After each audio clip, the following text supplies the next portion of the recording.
The forge has gone quiet, the bellows blow no more. The forge has gone quiet, the smiths have gone home. Only fading embers remain, and my hearth grows cold. One kiss from you to rekindle it all.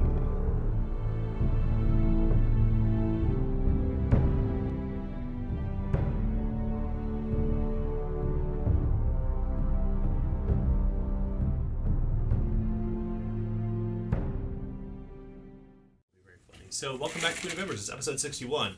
Only 8 more until we all play Ecstatic Celebrants. Yeah. Yes. 69. Not my favorite chaotic god, but let's We'll win in Rome.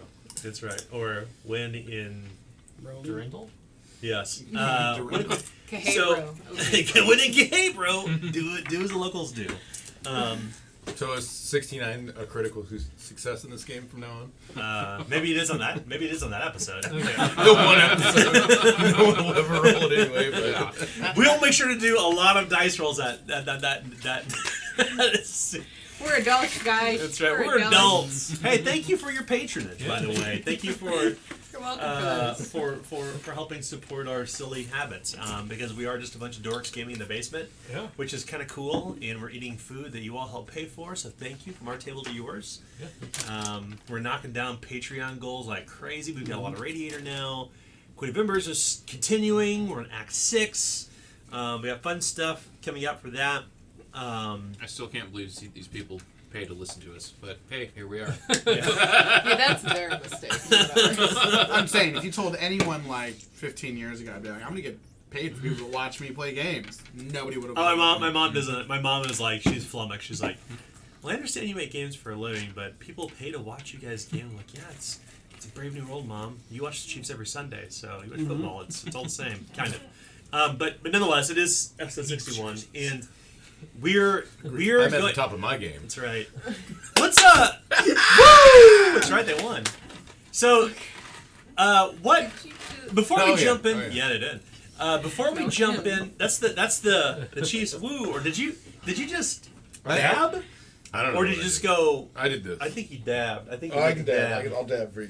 Right. God. As the kids do. I know what that is, As so. the kids say. I don't even know what. It's some sort Can of we just Zoomer thing. burn this footage? It's something to do with I don't know. You're gonna pull something. You're gonna break a hip? Yeah, you're gonna put a hip back. Oh! Crank that we roll also up. discussed that I am the oldest person to the table. Yeah. Yeah. He's the old man. Yeah, back in my in my day. AD&D. Back in the Back 90s. when there was yellow ribbons on the books.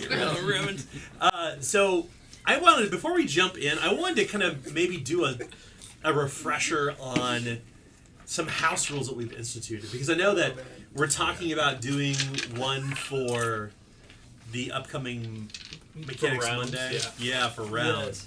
So the first house rule we have is, and we've been testing this for a while, is the idea of introducing rounds. So in standard Zweihander, before the game even starts, we do it mostly off camera, but we roll initiative, put up on a board, and we use that to run everything throughout the entire game session.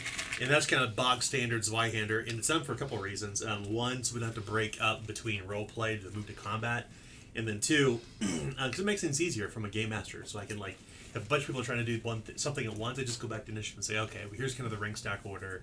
You're the one who initiated the action, so we'll start with you and then move down the list. So we've been trying, and we've done, I think, 3 combat scenarios at this point with the rounds. 3 or 4. 3 or 4. So we do a D&D approach, which is everybody rolls their initiative, we put it on cards, everyone takes their turn. When their turn is over, I hand the card back, they reroll their initiative and hold it in reserve.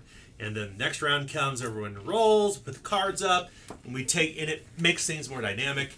I think it's had some interesting results. I don't know if I'm on board with that 100% yet, but that's one of the house rules we tried, or we're on. So what are the other house rules we have, like, currently in game? Like, what do we currently have, or are we using outside of the rounds one? Drawing weapons cost AP. That's right, drawing weapons cost AP. Sorry. Out of easy reach. It should be specifically. It should be, in my opinion, in my Game Master Fiat mode, which is, and the game doesn't really say this.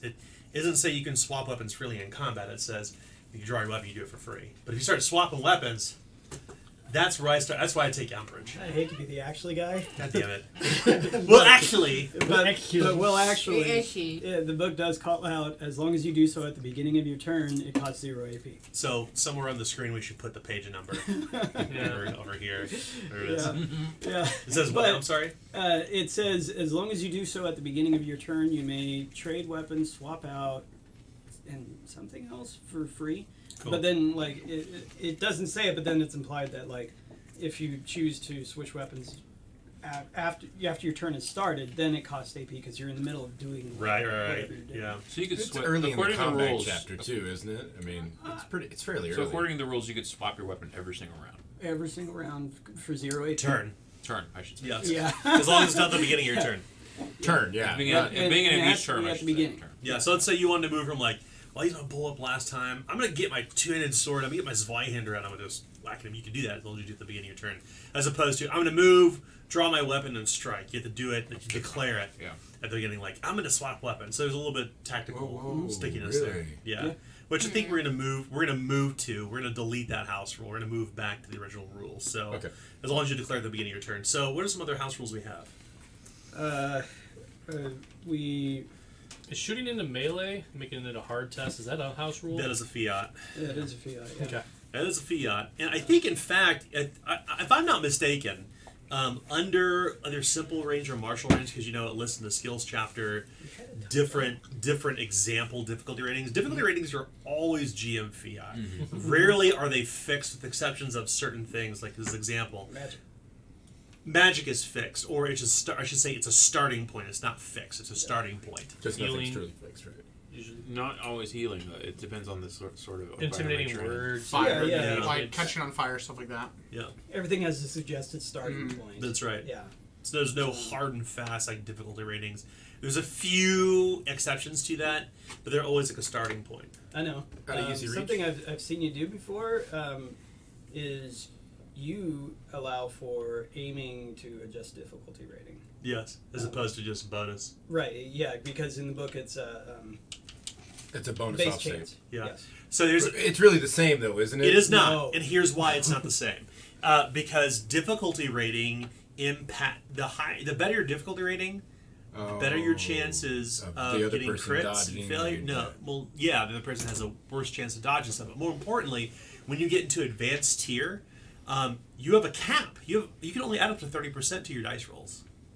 I guess that's true. Yeah. Talent, skills, traits, all that fun stuff. You only add to 30% before difficulty rating.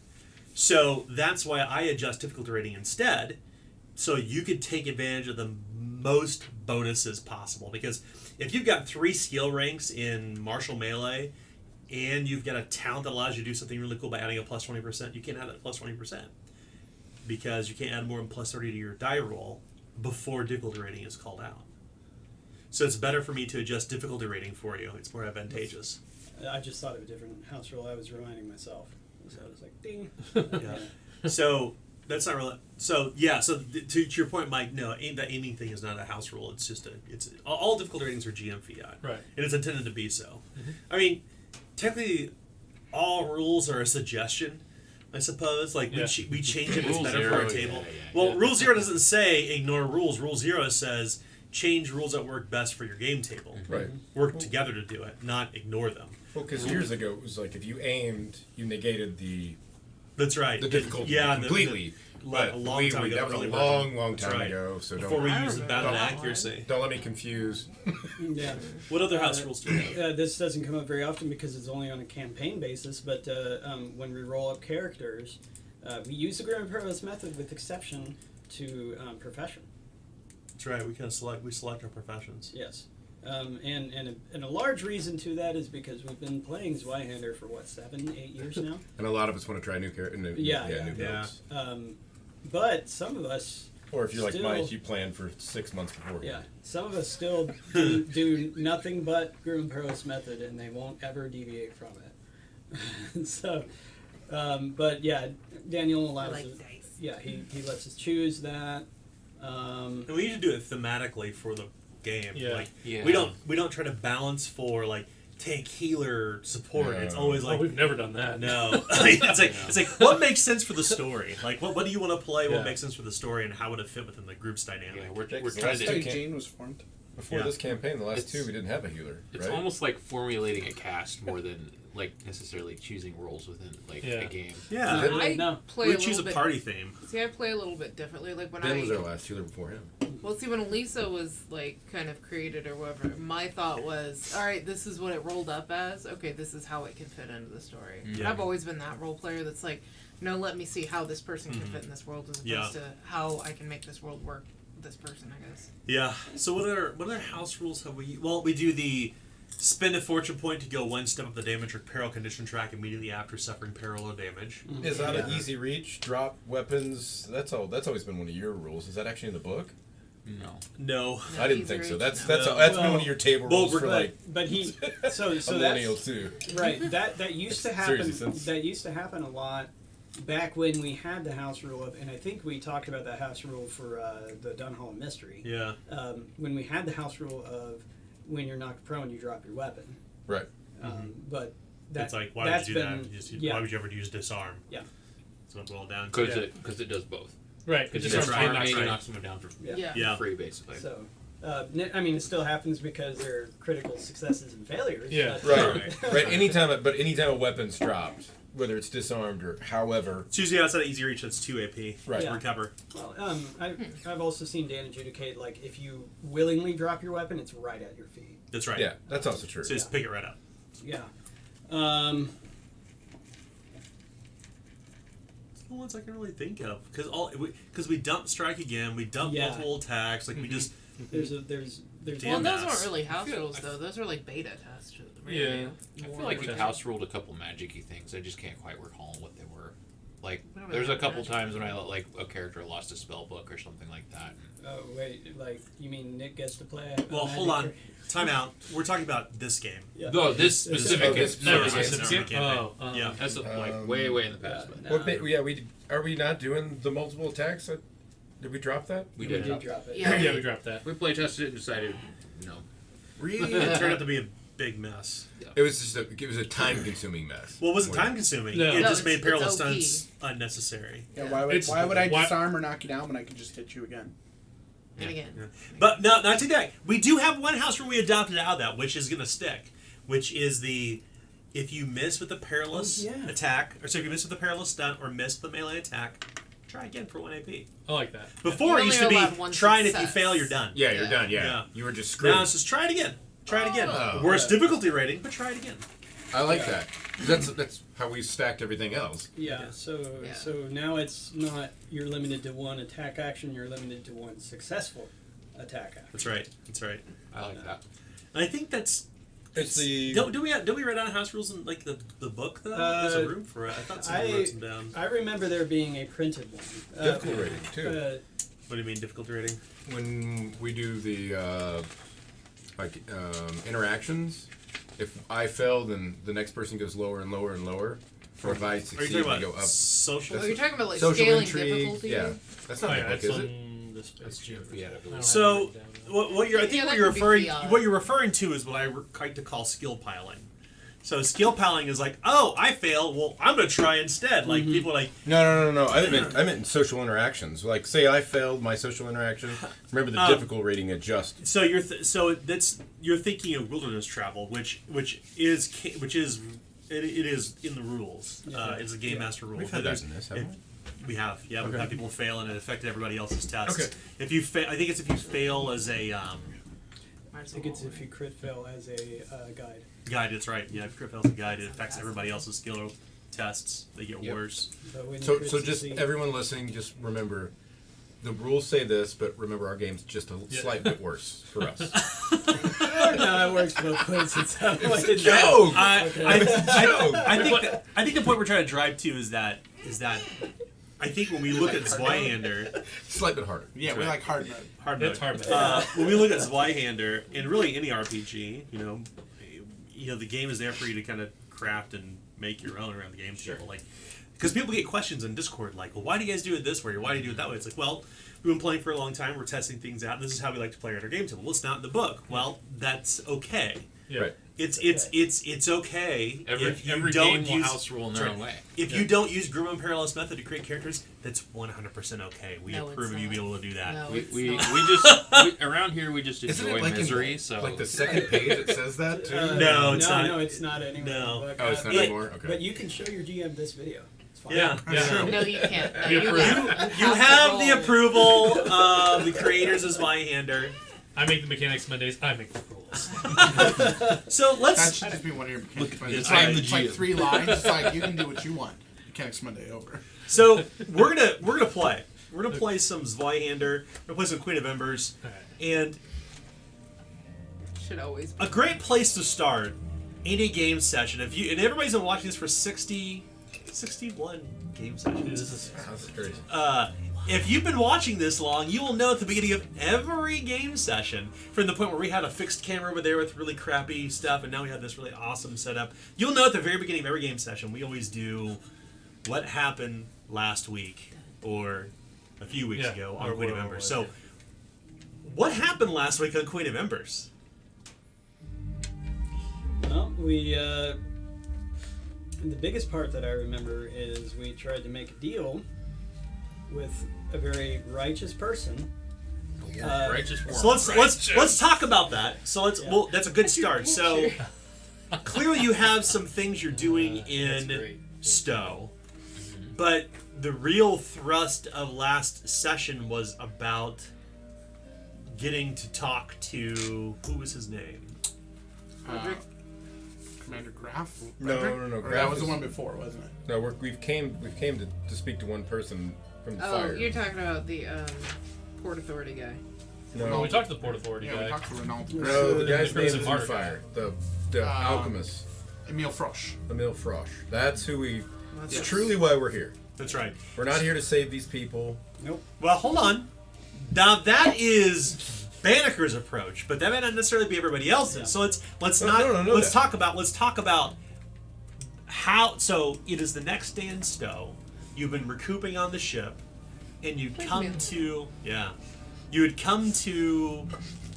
It's because you'd learned from the delegate at that point, from the delegate Dawn Daughter, that Graf Frederick and the Crimson Martyrs had captured Pictish woodwalkers. So what happens? We then go to see the Crimson Martyrs. What happens like leading up to that? What's going on in the camp? What do you see? Who was there? We started on the boat, recapping for Banneker, who was not with us. When we Because he was went out. hungover, yeah. Yeah, when we went to go speak with Dawn Daughter. 24-hour float. Yeah, he had a bug, which we're learning is contagious in this environment. And we kind of recapped, caught him back up on what we had uncovered, what we'd found out, the situation with the La Porte Rouge, The Pictish. the Pictish, meeting them in the woods, getting taken there blindfolded. And we catch him up with that, tell him that basically the only way we're going to get to Emile Frosch is we have to retrieve these 3, what you said they were, Pictish. Woodwalkers. Woodwalkers, thank you. Oh, yeah. Woodwalkers. That Dawn Daughter wants these 3 Woodwalkers back that have been taken by Graf Frederick. And so we have 3 days to accomplish that from the night before, so now we're down to 2 days. And we have 2 days left at this point to somehow convince Graf Frederick to give us these 3 Woodwalkers and then meet back up with them on the outskirts of the farm. We have this big long discussion of, like, how are we going to do this? What are we, are we just going to be able to walk in there? What's our overall plan? And we just decided we're just going to go in there and try and talk to them. So we head to the camp of the Crimson. We basically just hail camp, walk right in. Warren decides to walk away a bit. And we just decided to walk right up and speak with Graf Frederick, who's a huge, towering man. Many scars all over his body. And he knows us already. Well, he knows you lot. Because you all have a bad reputation. You're the bad kids on the block. They don't give a damn about her reputation. We have warrants out for us, or We have bounties Oh, yeah, out. bounties. bounties. sorry. Not warrants. As set by the Salt Peterman. Salt Peterman. Fuck Right. those guys. We kind of came to this somewhat of this conclusion when Graf was like, "Where's Warren?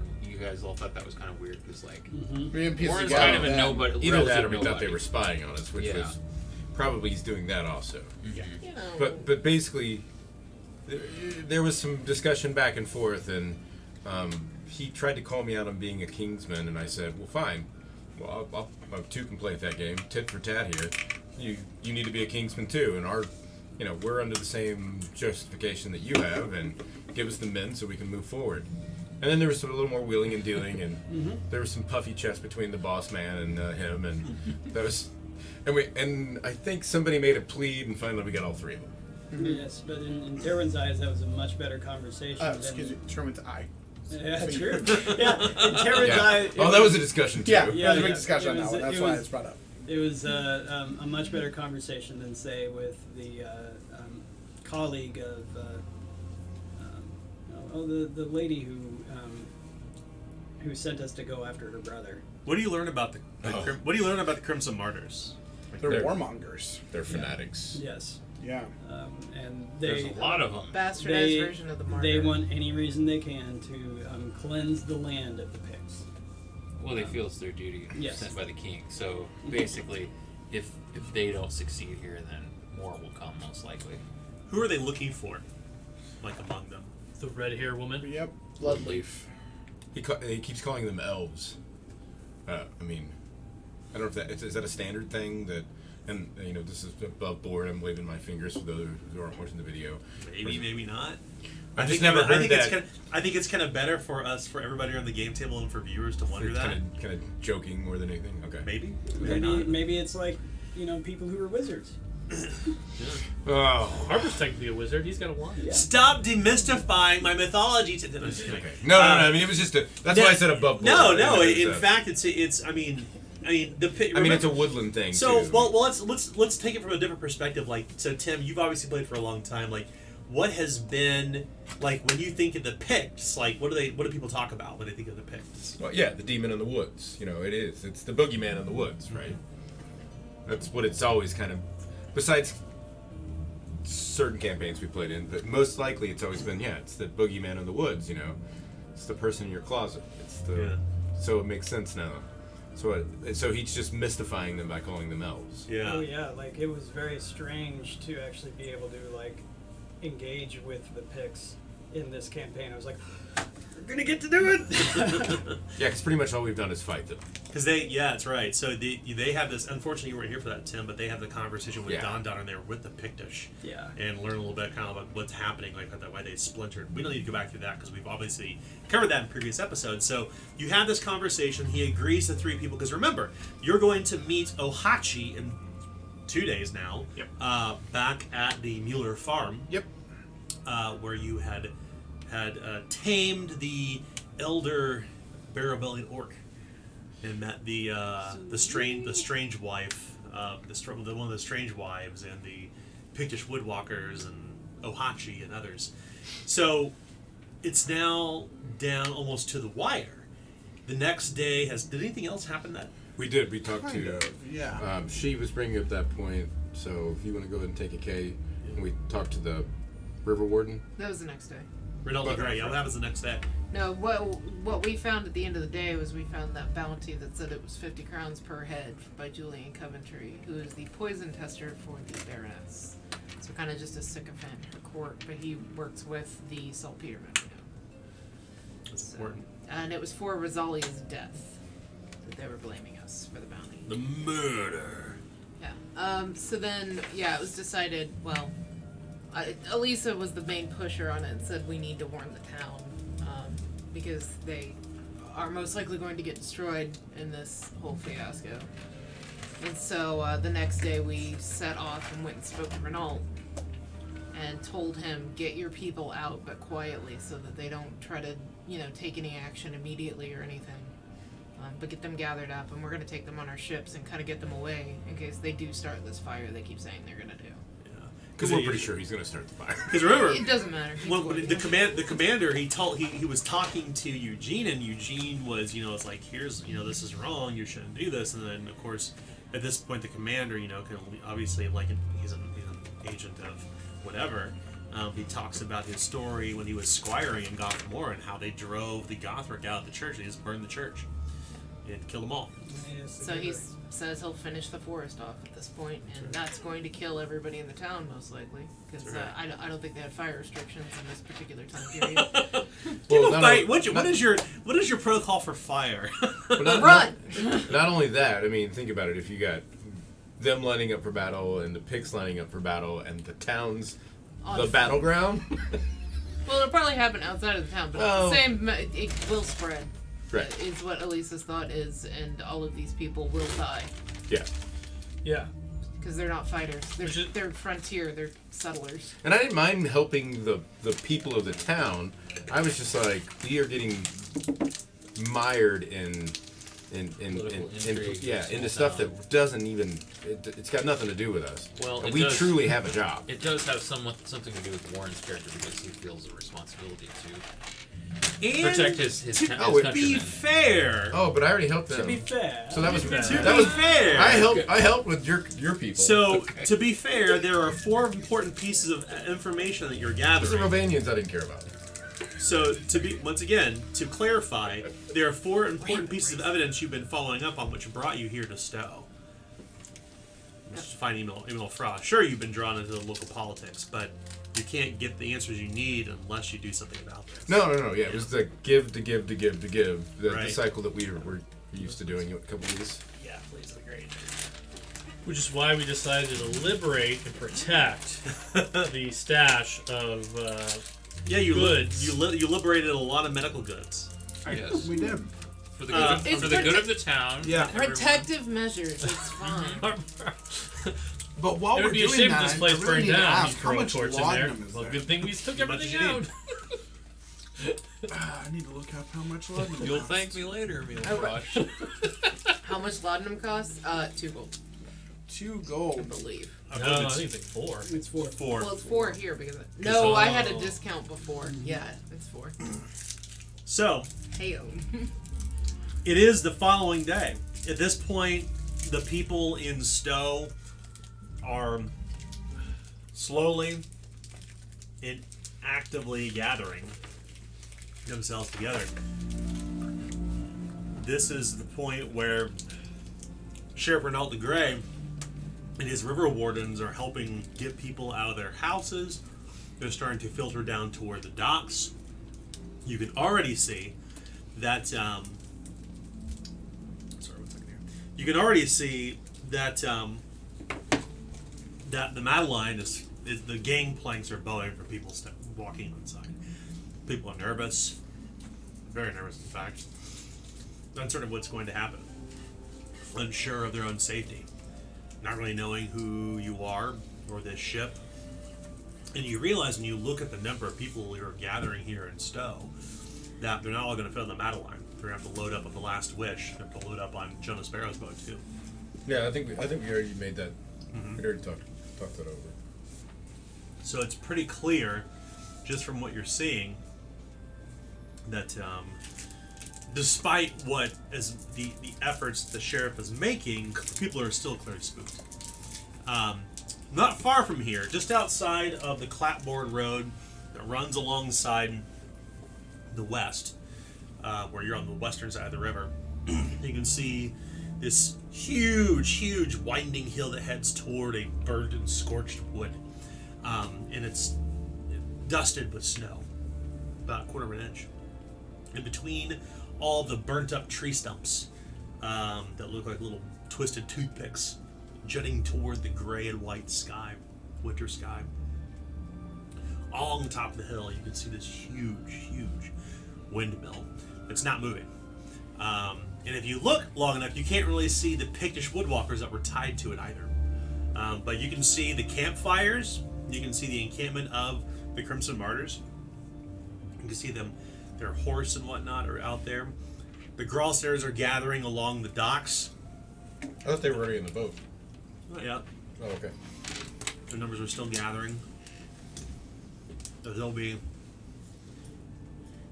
stepping onto the boat with the townsfolk, the local Aerodane, who don't look kindly upon no freeloading Gralsteaders. But Aileen Woodward, the woman, the leader of these refugees, are herding them on to the boat. And no one knows what's going to happen. Because remember, the boat is going to leave port, and go across the river. They're going to go the other side, hope nothing happens. So this is going to take a few hours. It's probably going to be maybe 12 o'clock in the afternoon by the time they manage to filter everybody out of this town. Nearly 300 souls.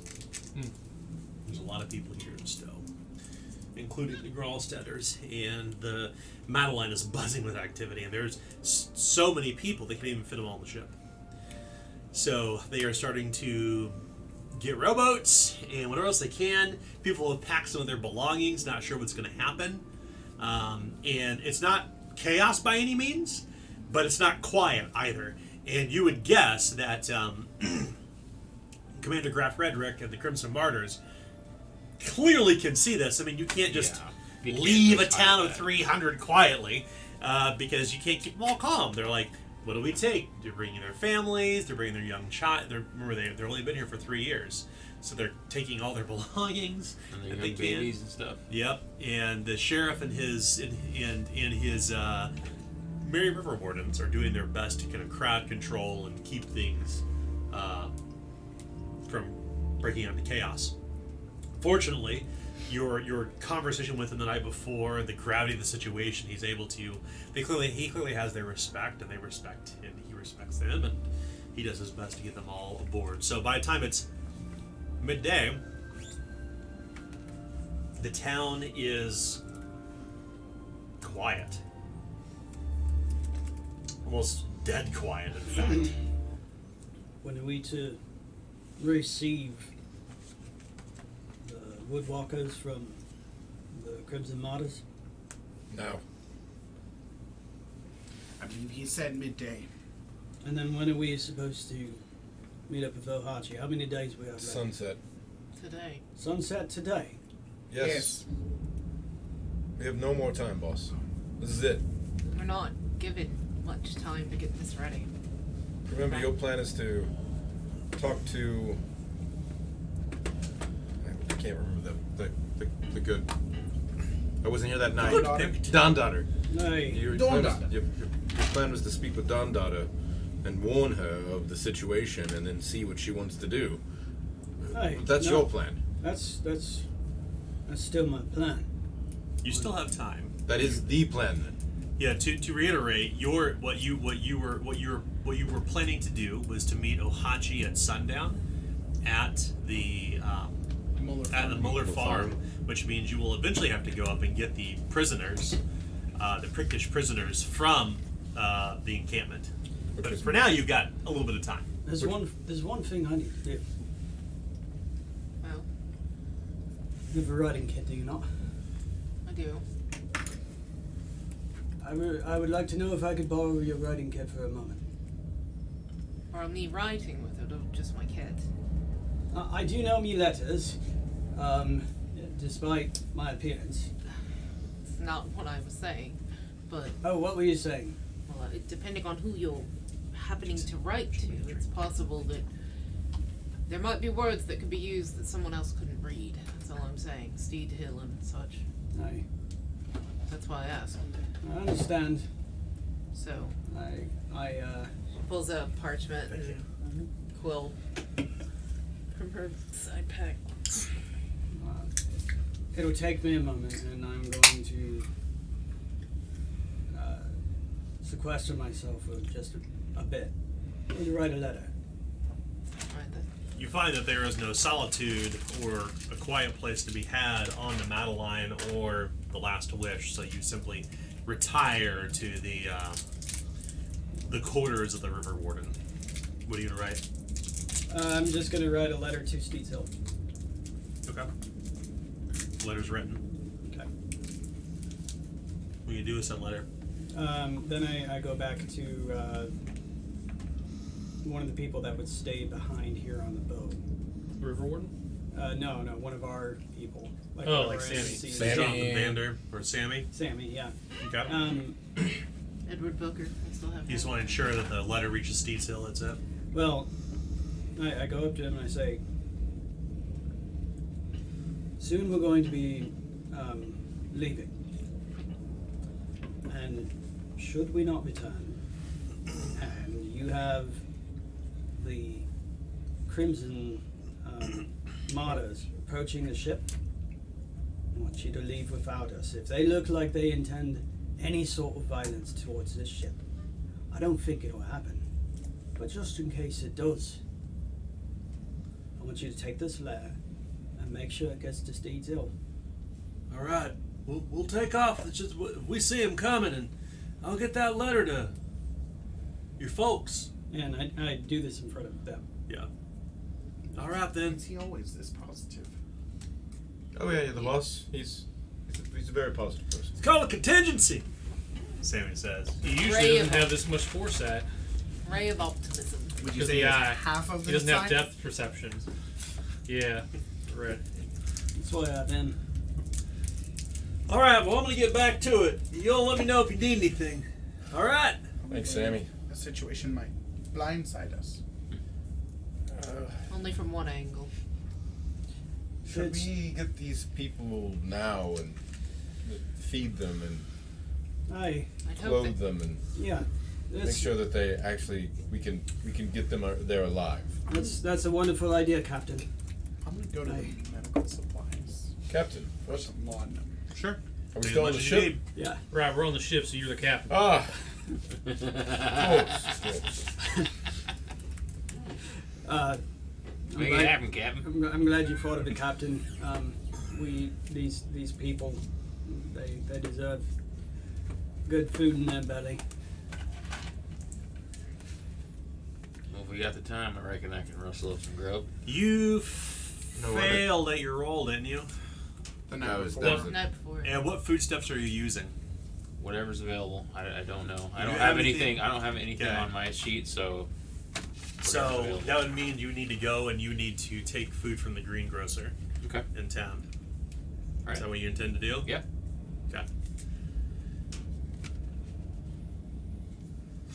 I'm gonna go with him in the attempt to make sure the food doesn't try and kill us this time. The who? The food doesn't try and kill us this time. Well, I don't really know what that means, and I don't think that you really know what that means either, because that's a meta mechanic. He No. just had bad food. Yeah, And that's right. why I'm gonna like Yeah. try and double inspect it to make sure Oh, we okay. don't get food poisoning Well, this time. It's not wrong. So part of the challenge was that the food you were using was literally provisions. Right. So the chances were more difficult. The better the food, the better chances he has of succeeding. Better So- greens, better pizza. Are you intending to rob the greengrocer to ensure that you have a good meal tonight? Yeah. Okay, it's gonna be 2 corruption. All right. Oh, I guess I just signed up. I for wasn't that. meaning to feed these people. I Yeah. was meaning to feed the people on the windmill, but you guys are. No, I Yeah, was, but he helping, can I make was them- helping feed us. Yeah. So Oh, we're in I- good condition for the fight. While Eugene's gone, That may I want happen. to teach the people the shanty, what do you do with a drunken sailor? Oh my! I hate you. Because they all hate that stuff. Yeah, the people are clearly very, very nervous. Some people are kind of are trying to take a positive attitude toward things. They're Yeah. clearly concerned. You can certainly find some people who will sing with you, sure. Yeah, just to kind of mess around a bit, just to keep Annoy the morale shit a out little of bit the players. and annoy the players because I know some of the people around here really love that song.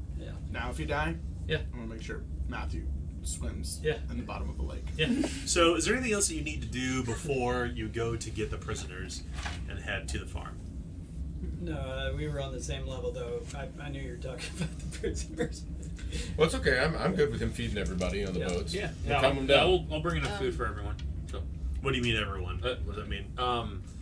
Everyone around, all the player characters and everyone else in the town. That's like 300 people, though. You can't feed that many people. You can't feed it. Okay. No.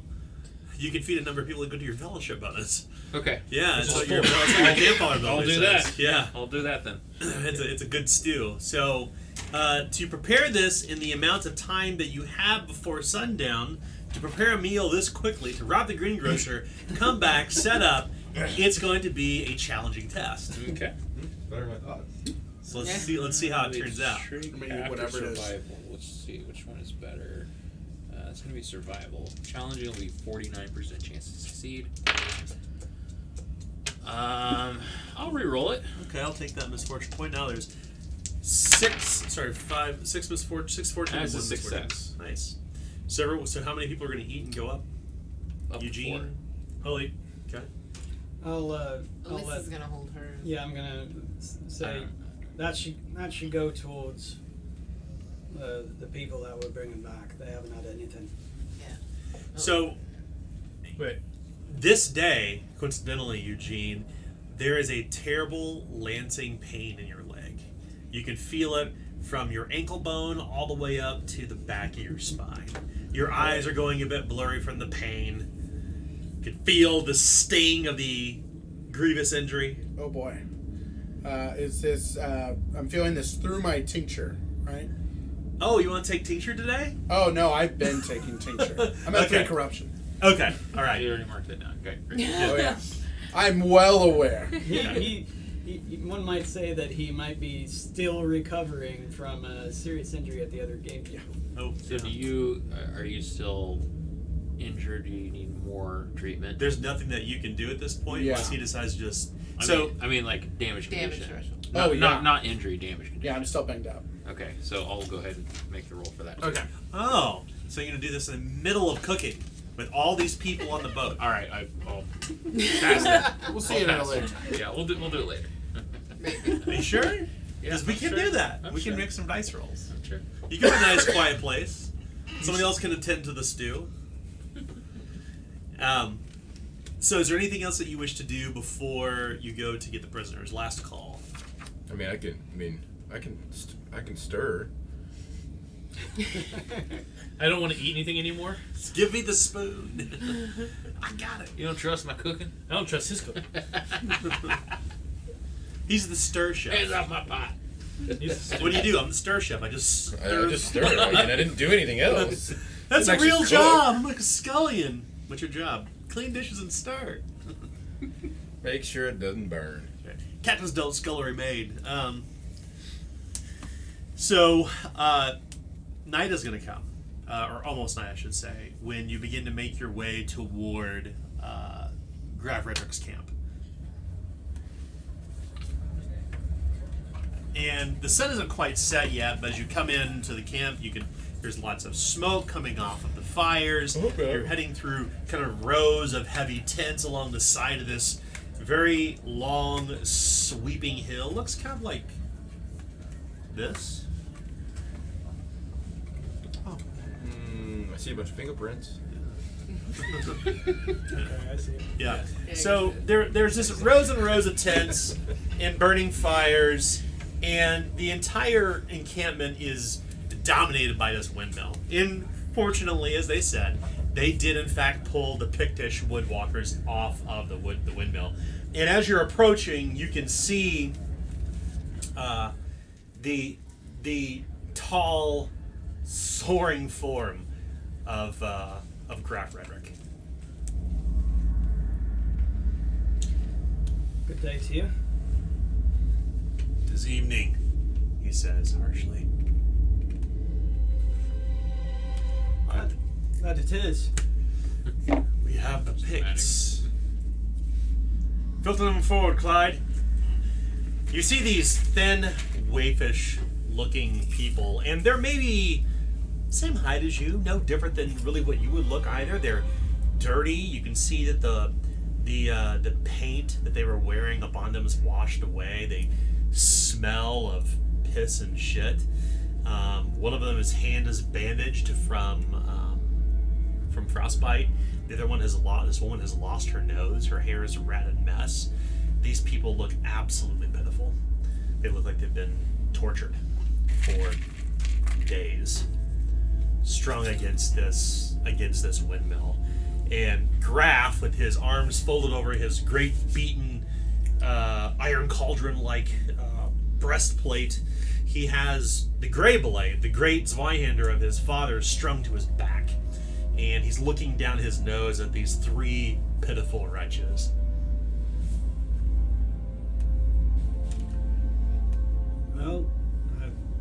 appreciate you letting us take hold so that we can continue our investigation.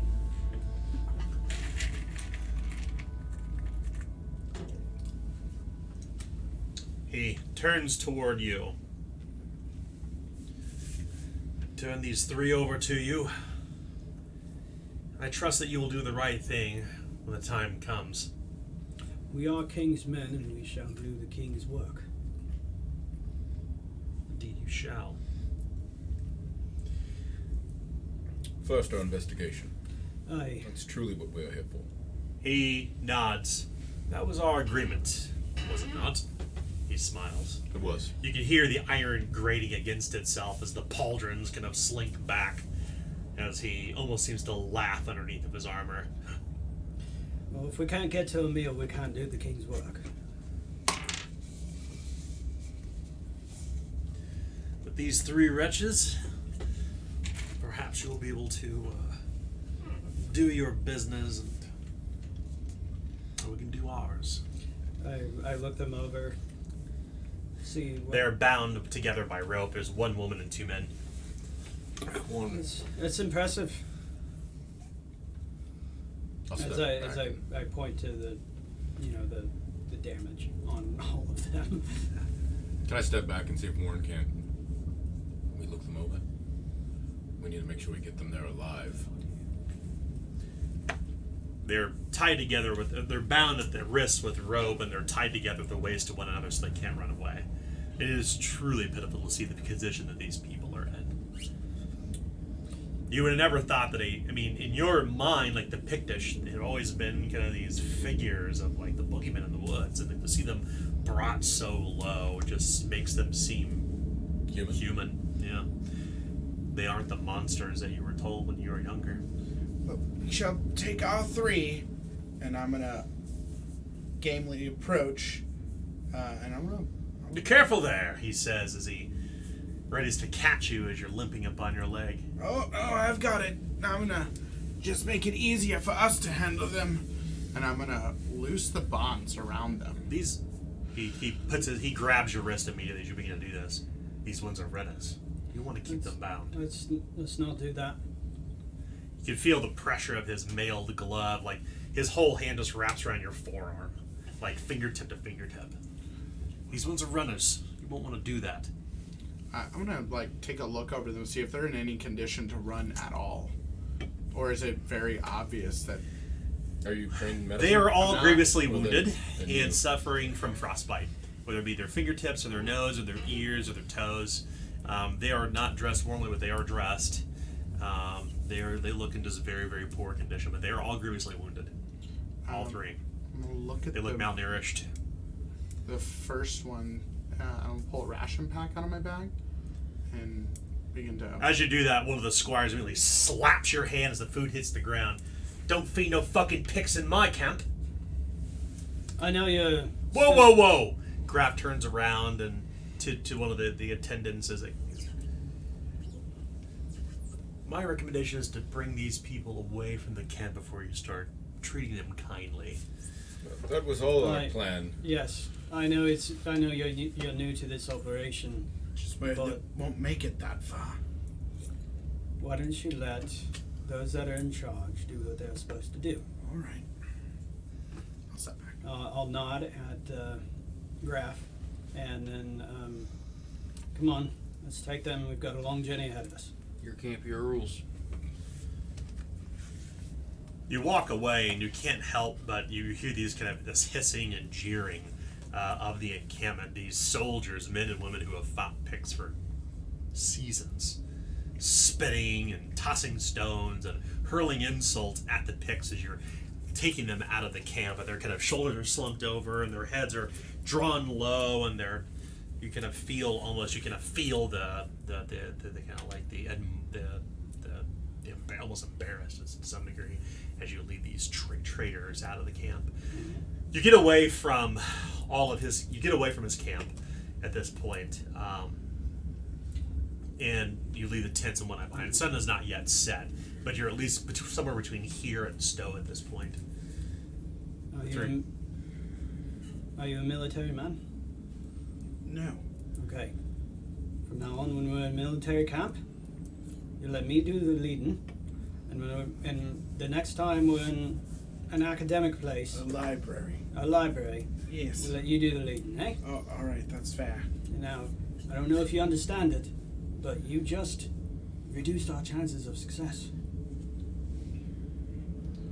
Sorry, but I couldn't just watch them sit there pitifully. I understand. It's very emotional. I can get rather emotional myself. Now that we're away from them. Yes. That's why we saved the food. If we die, they die. We piss off an entire camp of people. I understand. We I don't. understand. All right. You said you understand, so we don't need to be talking about it no more.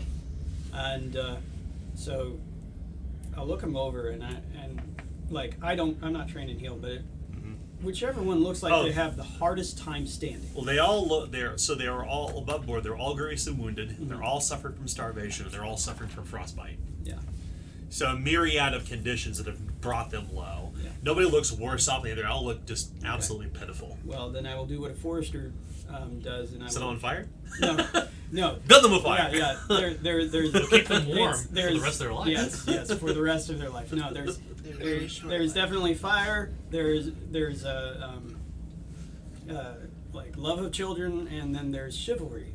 And so I will go up to the woman, and I will make a motion like, "Do you need to be carried?" Like, She kind of looks toward you, and she has her hands bound, but she opens her eyes really wide, like really wide. You see the whites of her eyes, like in the dying light of the day, and she begins moving her fingers around and gesticulating.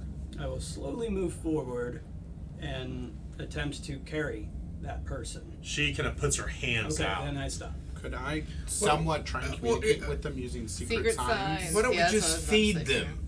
That was my next intent. Pretty easy situation. We left food over for this reason.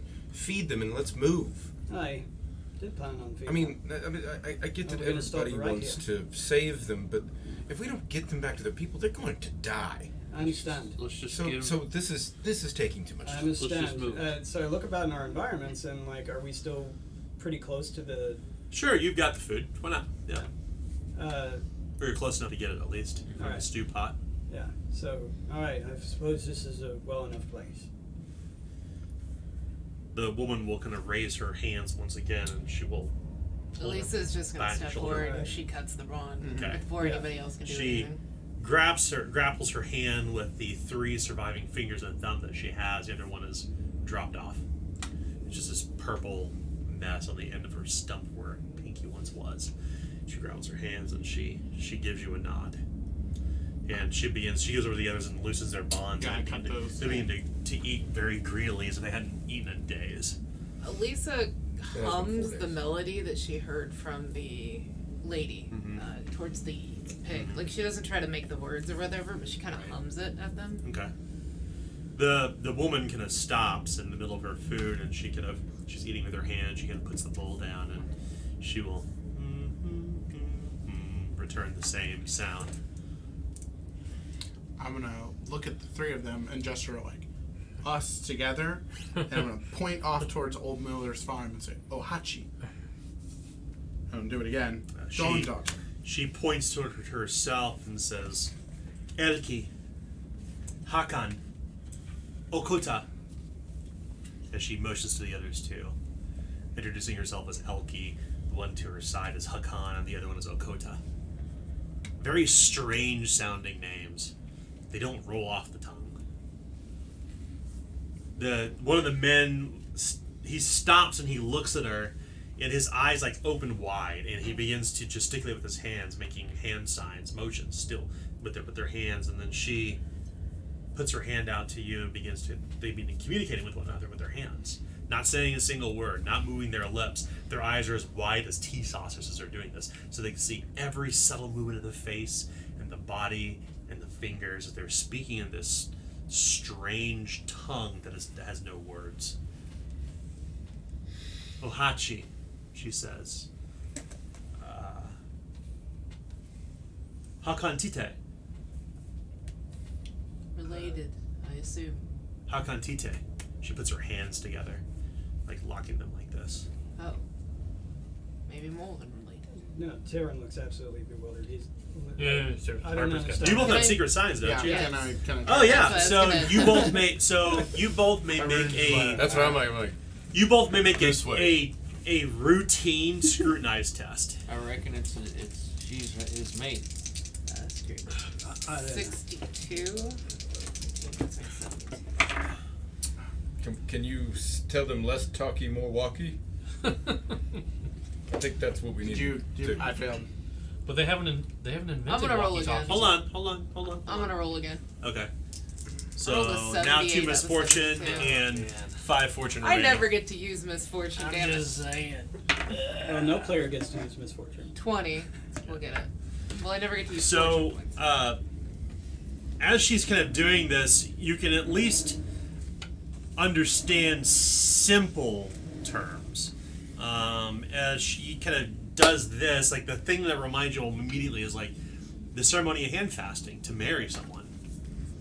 Hakan Tite Ohachi, she says. Oh. Hakon and Ohachi are together. That's just like I said. Which one is that? Well, guys, remember, Hakan. sunset. How about this? Sunset, die, go. So Elisa's gonna try to kind of sign that we need to hurry or we need to go. Run quick, Try to. son. So he's wildly gesticulating, and then she intersperses yeah, herself Lisa's between like- the two of you, and then, like, she listen. said she kind of makes a simple motion, sweeping up toward the hill, and expands her hand toward where the sun is, and Elke kind of nods. She understands. She's not now. Keep this in Don't mind. look You at won't be me. able to speak. No. You won't be able to speak this language fluently. However, because you succeeded, you may write down a new language called Still Tongue, Nice. and you have a basic understanding of it. So after it, put in brackets basic. Still tongue, you said? Still Tongue. Yes. Okay. I'm trying to remember where that is. That was funny here. I just remembered something else from last episode. Oh yeah, someone got sick.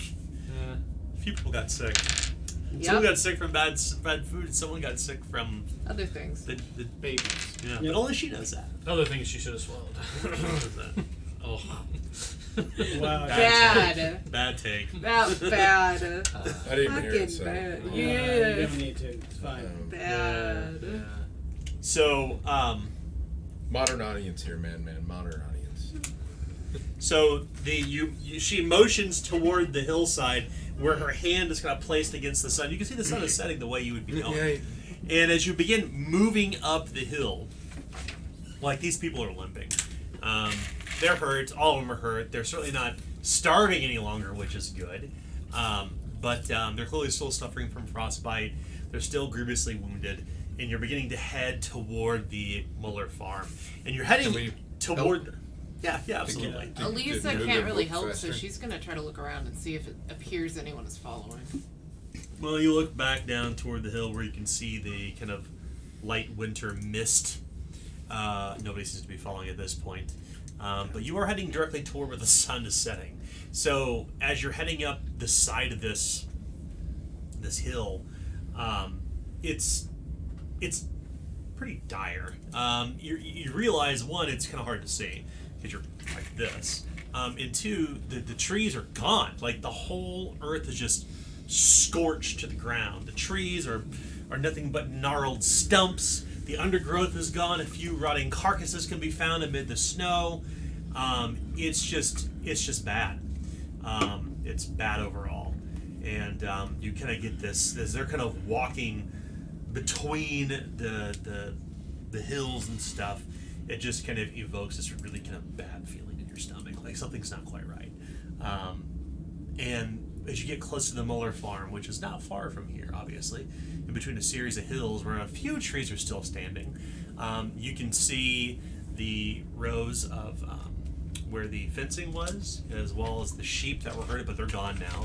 The Muller house has been abandoned, obviously, because they're the locals who are going to get on. You saw them get on the ship. In fact, him and his wife. And not far from here, you can see bearing torches are a group of Pictish people. Among them is this man with a very flat face, who's clearly Ohachi, where you'd seen before.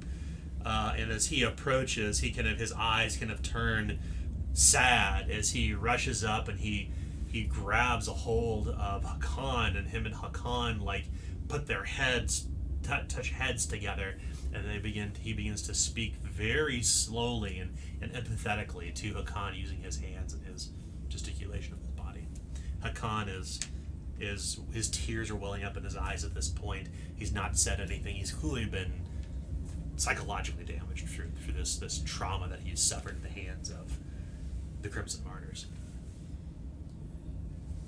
I'm glad you came back, Ohachi says in almost perfect Aldish. We have news for you. We were able to secure these people. We're thankful for that.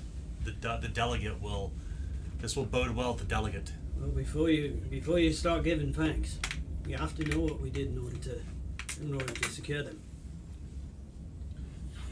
He pauses and he says, "Go on." You notice that when Ohachi speaks, he still seems to move his hands, like he's signing as he speaks. So everyone can understand. He's translating. Elise is using it to try to learn more.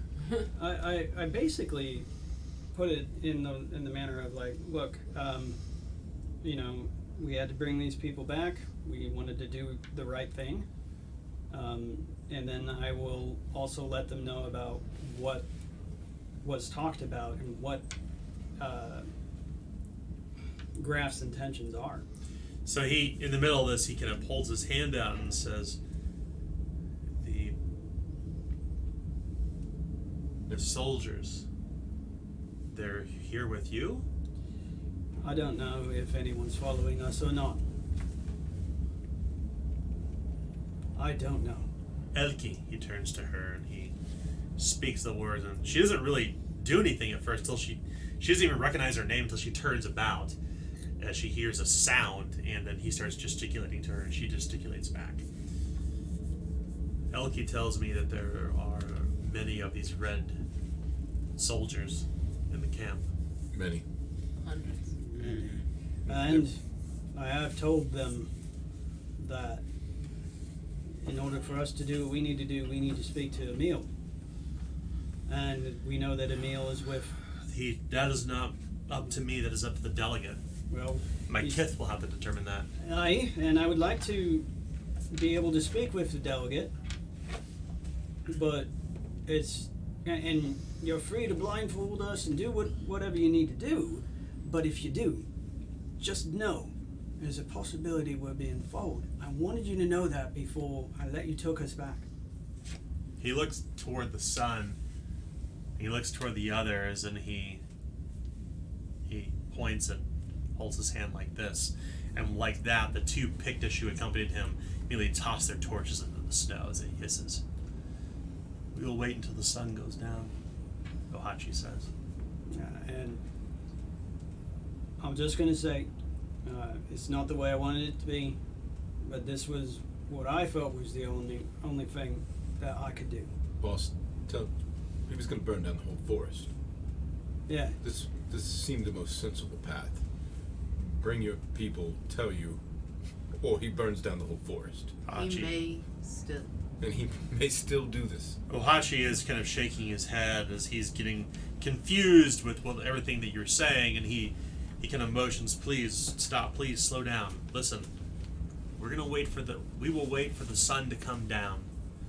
When the mirror rises, we will go by night. Tonight the moon is grinning," he says, as he points toward the moon, and you can see the thin crescent along the bottom, as it is called when the moon is waxing, it's called grinning, because it looks like a little smile and frowns at the top.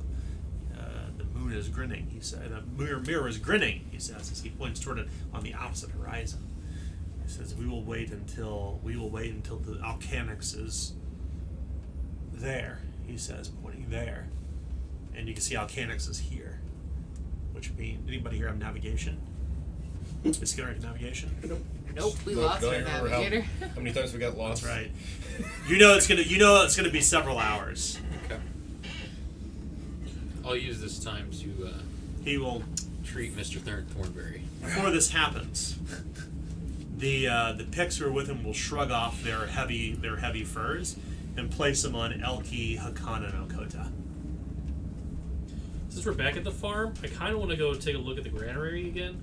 Just like we noted the glass, but we didn't really investigate it. Mm-hmm. And I would mention that to the others. Like, so I think some of us should, or I mean, we got a little time. We can go take a look at those glasses that were by granary.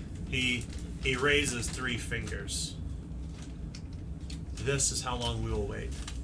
He goes, this is how long we will wait. He raises 4 fingers. This is how long. All right. Boss, should you act like we're negotiating? If we are being followed, wouldn't that be the logical? It's a real good idea. He motions you over to her. He motions you over to him.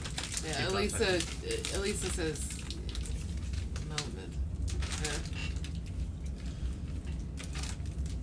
Go on, sorry. No, she walks over to, no, she said a moment to Terwin in the morning.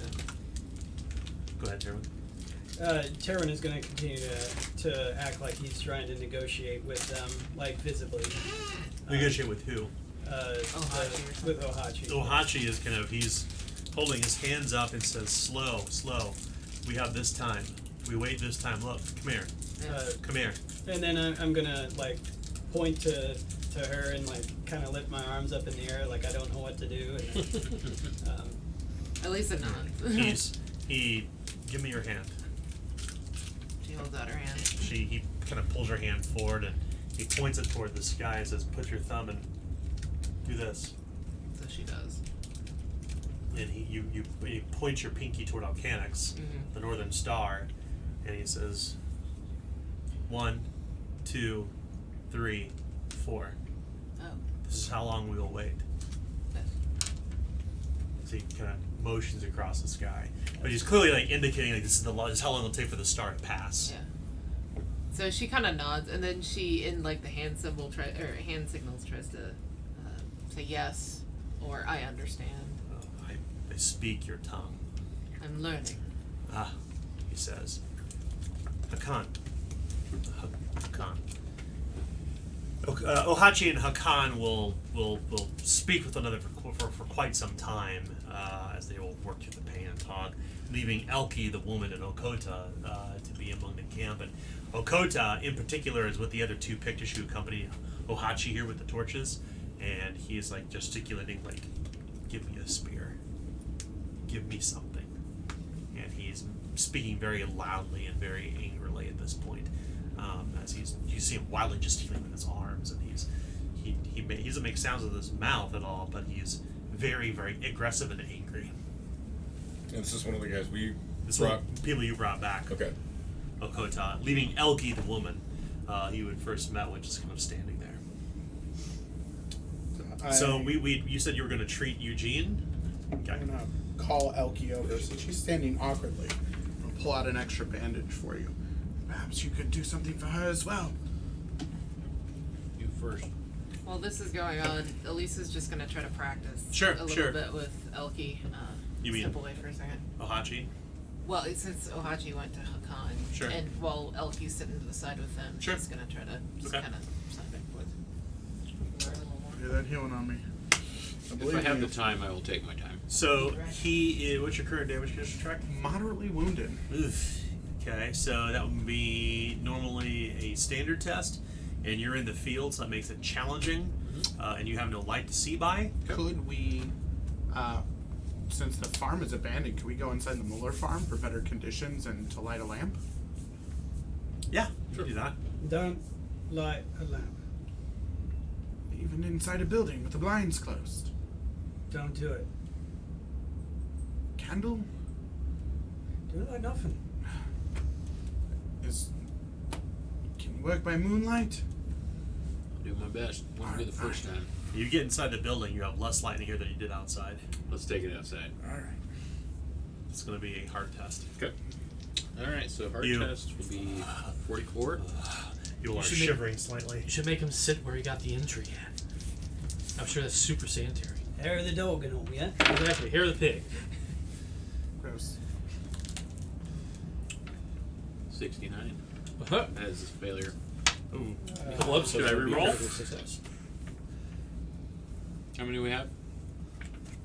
We're running Five. real low. 5. I'll do one more. Okay. Nope. So 3 misfortune and 4 fortune remain. I will. Thanks. So you want me to look after? Yeah, see what you can do for him. I'm gonna hand you another bandage. She perks an eyebrow up, and she kind of nods her head as she will let you work your wonders. Guessing it's going to be more difficult. She's grievously wounded. It's arduous. Okay. Yeah, it's gonna be 34. Nope. she At least it wasn't critical. She kind of pushes you away at this, and she shakes her head in her hand, and she gives you a kind of a, well, we can call it a smile, but a weird look on her face. You're not really sure what to make of it. You can't tell if she's perplexed or upset or happy or what she's trying to convey to you, but you're not really sure at this point. Can I try the secret signs to try and determine what she's trying to say? Well, she's not gesticulating. She's Oh, simply Gotcha. It's making just a some look. weird, a weird look. So as you're all outside, and the sun sets, it is really cold out here. So that means you all need to make a routine toughness test to withstand cold weather. Unless you have the trait that ignore extreme conditions. Do we get any bonus for wilderness clothes? Yeah, give yourself a +5. Noble Savage. Yeah, so you're fine. Yeah, okay. Unless, does Noble Savage overwrite critical failures? You don't have to roll with Noble Savage. Okay, because it just says ignore failures. You don't need to roll. Okay, I was just making sure. Can't get a 69 break. and 15. Thumbs up, soldier. I rolled the same roll. Anybody fail? Yep. Oh man, Eugene can't get a break. Eugene, you Yeah, I all can.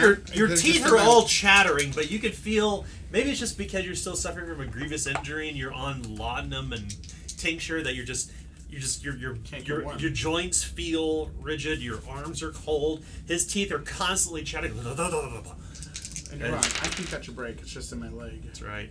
As you suffer 12 physical peril. Oh boy. Remember, if you become incapacitated during extreme weather, you suffer frostbite. Not incapacitated. Not yet. So cold out here. Anybody have a wilderness cloak? I do. Okay. Be sure to add +5 to your bonus in the future. So some time is going to pass until the weather is, or until the time is right, and you can feel the bed calling you, but it's now so cold out here. It's like almost 12 o'clock at night in the middle of winter. It's dead silent save for the wind. And at this point, this is when Wahachi says, "It's time." Elisa holds up her hand to see if she can notice like the difference and everything to try to understand his time. Well, your fingers are really cold. He simply says it's time. Right, but she's just trying to so that Sure. she can understand. Yeah, we'll assume that you're mimicking Yeah. what he's doing to try to learn the language. Yeah. Yeah, you need not telegraph that. We'll assume Okay. that you are. It's fine. Panic. It's so cold. I feel like I'm dancing. Oh. I'll hand him my flask. That'll help. Oh. Okay. With that, the 6 picks, the 6 picks led by Ohachi, and all of you begin wandering through the scorched wood. There's nothing that you found in the granary, unfortunately. There's nothing really else that revealed itself. I mean, there's not enough light to see by, Right. unfortunately. Now, in daylight may be a little bit different. We'll live forever. But you could feel it's very cold out here, and as you walk behind the Pictish people in the dark with no light save for the moon's light and stars, they kind of look. They almost. Maybe it's just you, Banneker. It kind of reminds you of when you were leaving behind Bellegane, like when the city was burning all around you, when you knew that in the fires and in the destruction, like thousands of people must have perished in Bellegane during that time, and they're kind of looking toward the trees and the blasted landscape, and it kind of evokes maybe this memory. But tell us about what happened in Bellegane, like from Banneker's perspective. Like what emotion is he feeling? Like what is he seeing in his mind's eye? I mean, I don't think we ever discuss this. That he this lost thing his, is you can kind of make this up. because he and his mother were still in the city, but his father was gone. I think is what we originally said. Yeah, I mean, he watched his city burn, his house burn, and lost his mother all in the same day, and did what he could to survive. And what he did was steal, rob, and Did he spend time in the foothills near Bellegane for a while? Do you think? yeah, until probably until the soldiers came, the White Wolf, and then everybody ran, Yeah. and then he fed off the weak, Yeah. like the wolf he is. Yeah. It's And it feels like the wolves are right behind him. Yeah, it's good. You could have watched. Maybe it's just this old emotion, but as you can see these picks kind of going through the same motions that you did when you realized that the Bellegane had been ruined, as they're looking toward the forest. And eventually, after an hour or so, you come to this massive still pond that's surrounded by this crown of broken and burnt trees. And there's these huge campfires across the way, across this very placid lake, and you can see that there's flat stepstones put all the way across, and they begin walking across the lake. They just right across. You follow behind them, kind of padding carefully. Fortunately, this large lake, or pond I should say, it's a big one, there's enough moonlight cast a reflection of the sky upon it, so when you're kind of approaching it first, it almost looks like the lake meets the horizon at night. And you begin crossing, and as you begin walking across the lake, you can see the gathering of all these Pictish people, men, women, children, and as they kind of move across, they are embraced by their people as they're brought back in. And there is a woman steps from among them, a woman who looks strikingly familiar to all of you, because you recall seeing her in the courts of the Baroness the day you all had pledged yourselves to her cause. This woman who's wearing what looks like the skirts of a Pictish woman, but she's also wearing almost like the clothing, the dress of a noblewoman of the Eridane. Her hair is even drawn up in the same way in this castanet that seems to be bejeweled, that reflects the sky off of it, like it twinkles in the light. And this is Delegate Dawn-Daughter. This is the woman that you had seen before and spoke with as well in here before and saw in the courts. You brought them back, she says. She does not move her hands. Her hands are kept in this kind of woolen muffler. She looks like an Eridane woman among Pictish courts. She looks strange even among the Pictish, but she's clearly Pictish. She has that same flat face, the same dark brown eyes, the same chocolate-colored hair, the same tanned reddish skin, short in stature, broad shoulders. Right, we have. That's the good news. But I don't know if Archie has informed you or not, but we do have some matters to discuss. You should know what we had to do in order to get. Let's step into my tent. She takes you over to this very large, kind of tall, conical tent, and you can see that there are these really remarkable symbols painted all around it in ink. It's tent made of these very, very heavy hides, and there's fires burning all around as you step inside. It's much larger inside than you expected it to be. There's a small, smoldering fire within. At the very top where the tent poles meet, you can see the circumference of the sky, and the smoke inside the tent kind of whirls toward the top of it, and the sound of the winter outside dies down.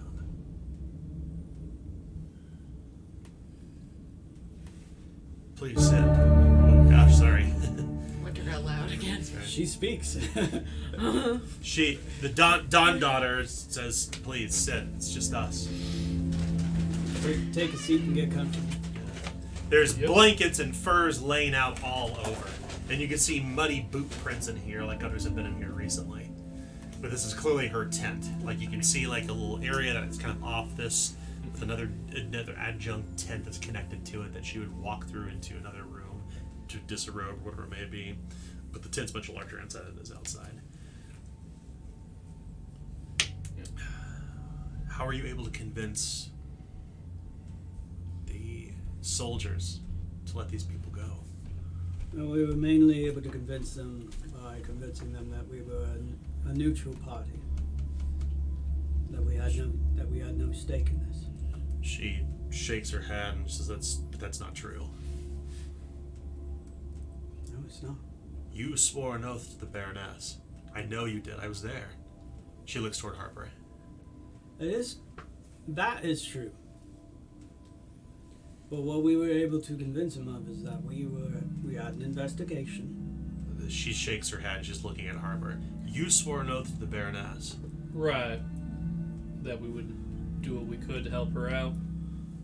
And so we talked to this man, this leader of the martyrs, and convinced him that to help us with our investigations, that we would require these hostages, so that way we could convince you to tell us where the red-haired woman was, because that's primarily what the martyrs wanted. We had to pull some wool over their eyes. That's why I couldn't be a part of it. Subterfuge ain't my nature.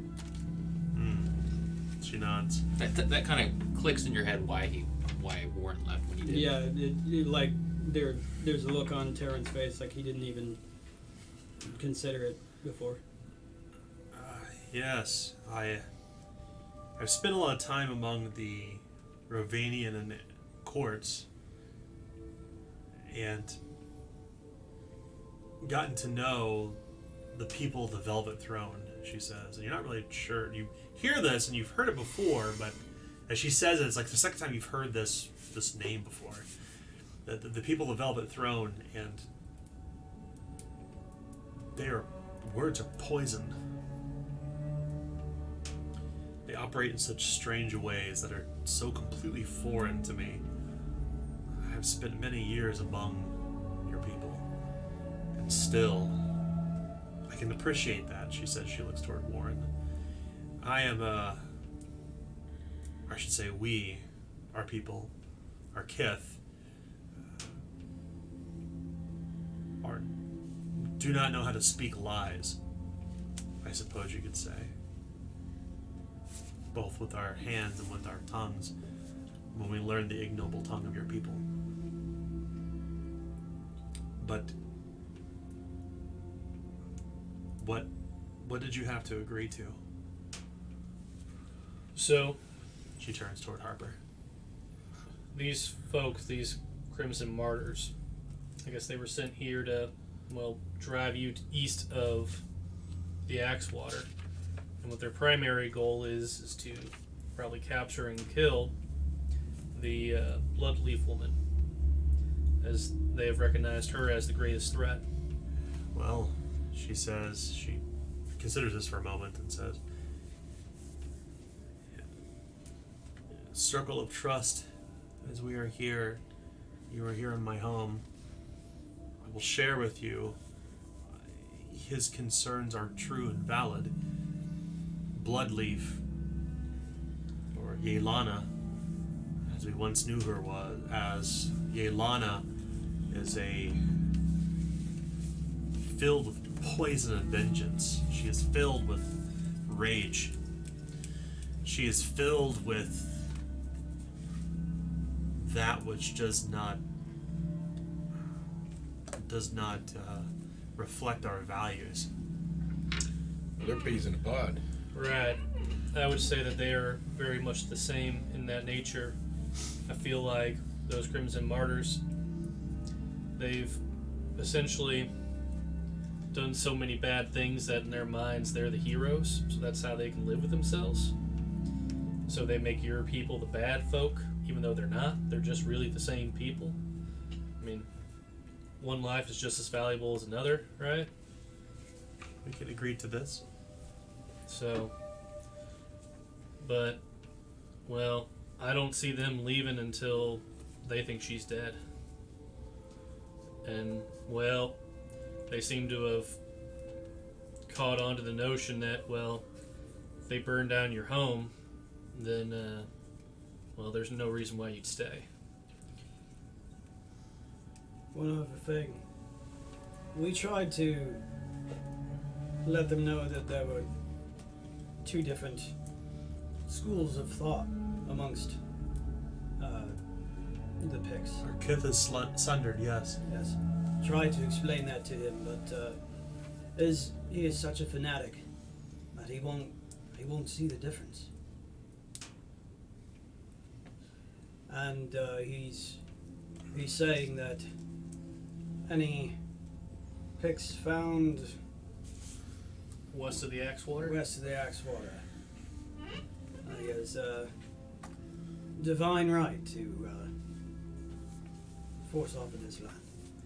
We left the east because we knew if we remained that the people of New Lork they drove us west. Aye. For years they drove us from where we lived all across the Rovane girdle to here. We found ourselves here after a long decade of nothing but war and violence, seeking nothing but peace. And now that the Malisters are gone, we tried to sue for peace with the Baroness, and she's acquiesced. But even then, we're not welcome there either. So where are we to go? Alright, have no mind to know where. The only place that I could offer is far, far away from here. As I'm sure you can see, we have grown comfortable here these past few years. Since the stars fell from the sky, we came here. After the people abandoned Stowe, Aye. we made the forest our home. We've raised our children here. And then they came back. And we enjoyed simple relations. We tried to make trade. The people of Stowe were open to this. Unfortunately, Ohachi, he is my student. He has learned your mother tongue as well, and we have lived in relative peace, at least until the forest burned, until the humans, she says, very distinctly capital H, humans, burnt the forest. This was what pushed Yelana over the edge. She has forsaken her family name, and she has taken upon a new name, that is Bloodleaf. And along with this, she has brought, within these 3 short weeks, many Pictish to her side. The Strange Wives. She speaks for them.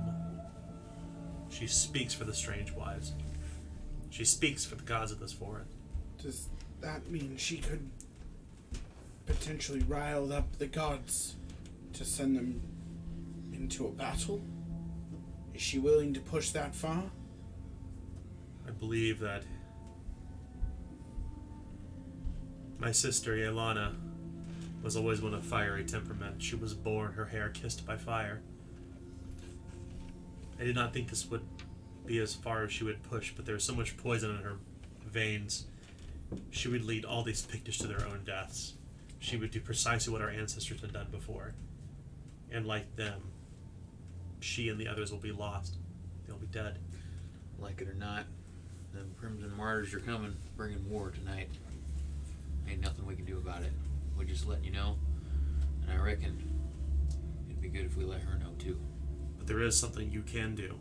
What's That's that? where you're wrong. You are from the north, yes? Yep. You were driven away. Yeah, they burned White Wolf burned up Gralstead. Saddest thing I had to do was walk away. Pause for a moment. There's no more walking away for us.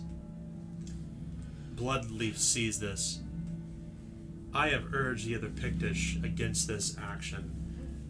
I don't know if I can hold steady against it. I don't think that we can do it on our own. I cannot speak for Bloodleaf, but I can speak for myself. You pledged your fealty to the Baroness, and we have promised her that we would bring peace between the Pictish and the Romanians. That this would be the moment to finally bring peace to the girdle between us and the humans. The question is, what will you do about it? Because we cannot do it alone.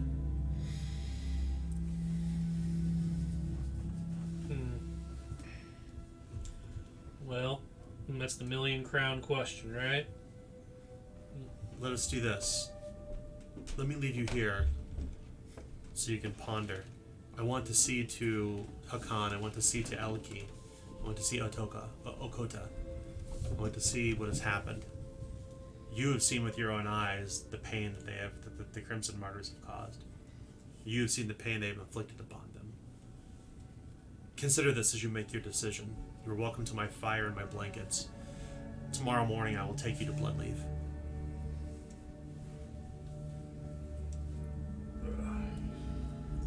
She steps outside the tent and she looks back toward you, Warren, as you both lock eyes for a moment. And she leaves. And closes the flap of the tent, leaving just the six of you there. I was hoping that our honesty would gain us favor, but I didn't imagine it would go so well. So well, we've been enlisted. I imagined that we would have all three groups mad at us. We've been enlisted twice. I have a question. Yes.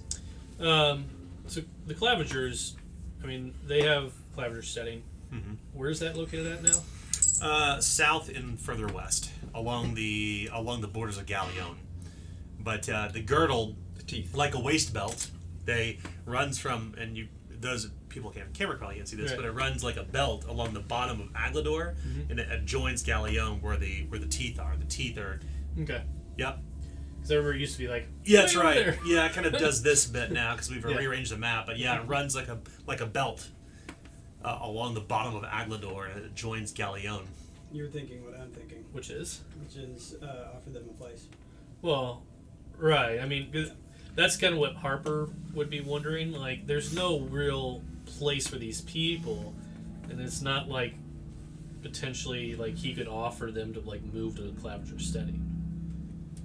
Right? Like, there's no way for that. I mean, would that even be a possibility in his mind? Because his father is the Lord there. He right? is. He's the paladin. He's the paladin. Right. He's yeah. the paladin. Like, He is. And everyone knows that. By the way, this is everyone would know this story, whether you be from Gralstead or Eridane. His father is a man who is called a paladin. He walked a pilgrimage repeatedly all the way to Chaldea barefoot on a mission of peace, and never drew his sword once along his path, and walked all the way back. And when he came back, he was crowned the paladin. He was called the paladin. He was crowned the paladin by the King Cassander Malister, the Unifier. And he was raised up as a baron and became a symbol for among the Church of the Covenant. He was kind of canonized, and you would expect that in time he will probably be sainted in the same. He is kind of seen as like as one of the more influential individuals, though he's not a religious man by any means. Yeah. He's like George Washington. He's not an incredibly smart man. He's pragmatic, but he lives by his values. He walks and talks his values. He walks and walks and talks the talk, and he's been turned into kind of an iconoclast of a sort. Right. Whether he'd accept the Picts or not, if you put your name on that paper, probably. Yeah. But that means the Picts would have to leave the Rovan Girdle, which is their ancestral home. Right. Well, I mean, because it's on like the edge of the Rovan Girdle and Galleon, right? So. Well, the Picts, they're originally, if you remember, are from the forest near Old Lork to the east, further east. And they were driven out by the Malisters. They were driven further and further and further west until they reached the Steadwall. Yeah, further that way. More towards the... East on the map. So you see where Durindal is, the middle red dot? Here, yeah. Nope, that's Big one. That's yep, Durindal. right there. Okay. To go You east see the of that. forest east? That's Yeah. where they're from That's originally. where they're from. Oh, okay. I thought you said Old Lord. No, no. Okay. New Lork is to the Oh, west, is to well, the east. actually- And New York is over in that... Yeah. You don't even know. The Forester landing is right here, unless that's changed location. That's right. The Foresters also the ones who helped drive them out. Yes. The essentially what this boils down to is the Rovanians have been driving the Picts out of the girdle, west, east, north, south. This is perhaps the last of their tribe. Their last remaining vestiges of the Picts are here. They're literally here, thus kind of marking the importance of the delegates' presence in the Baroness's court, trying to sue for peace. They're the last tribe of the Picts, and they rightfully belong in the girdle. That is the rightful home, at least. This has been going on for generations, until their numbers used to be so great when they. So remember, when the Eridane came here from the first shore, the Rovanians went east. The Ghent went west, and the Eridane settled into what's now called the Winelands, or Aglador. The Picts were all over, and they were driven out by the Eridane, driven out by the Rovanians, driven out by the Gentish. They're driven out everywhere. The Dunnish, the Midlanders, everyone who lived in this large swath of territory drove them out, but they were primarily driven out by the Rovanians. Yay. And the edicts of the previous dynasty of kings, the Rowans, are the ones who said the Picts cannot come west. If they cross the river, they're dead. Because there was a time at some point where the bastard king, Ethan Priam, was trying to use them, but that didn't work out so well. He's dead now, obviously. He was killed by Cassander Malister. But the bottom line is the Picts have been driven out of the girdle for generations. This goes back through a long series of our actual game campaigns for a long time. And this is the last vestiges of the Pictish in the Rovan girdle. This is it. This is all that's left. Right, so it's the six of you around this fire, so you know some of the backstory now above board, so you can let that inform your decisions, obviously. But as you mentioned before, you've been kind of it's almost like if you think about like this, like you remember the movie Sanjuro, like you're being asked by both to work for one another, and you got to make a decision. Which one do you work for? well, Do I don't you think side with the resistance, or do you side with the empire? One of them's a legitimate government, so that's an easy call.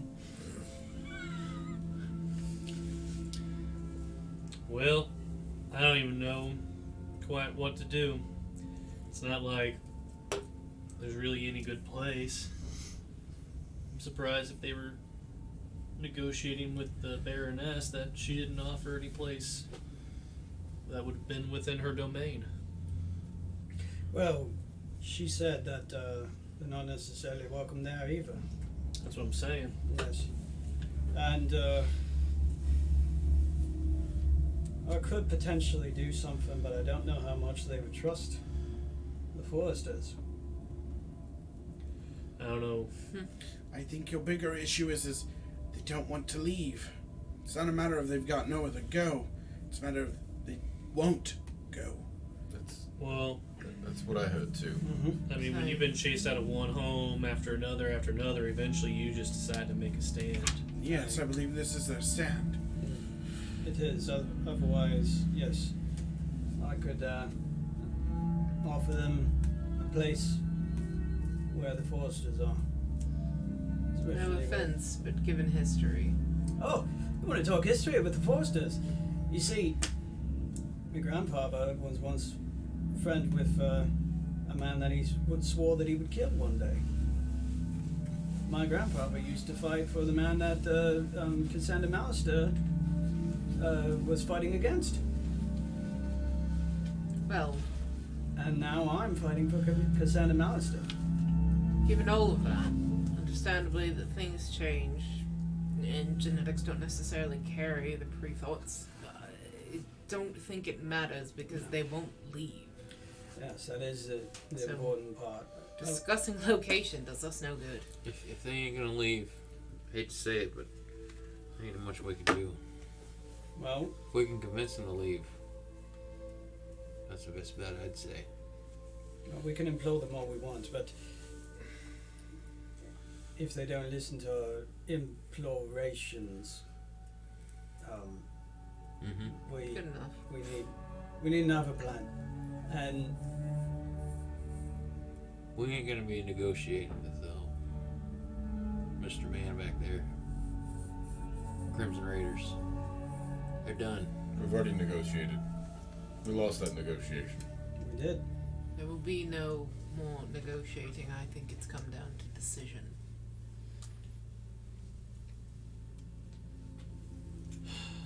I'm open to suggestions. What I wasn't quite sure on is, what does Dawn Daughter expect of us? Fight.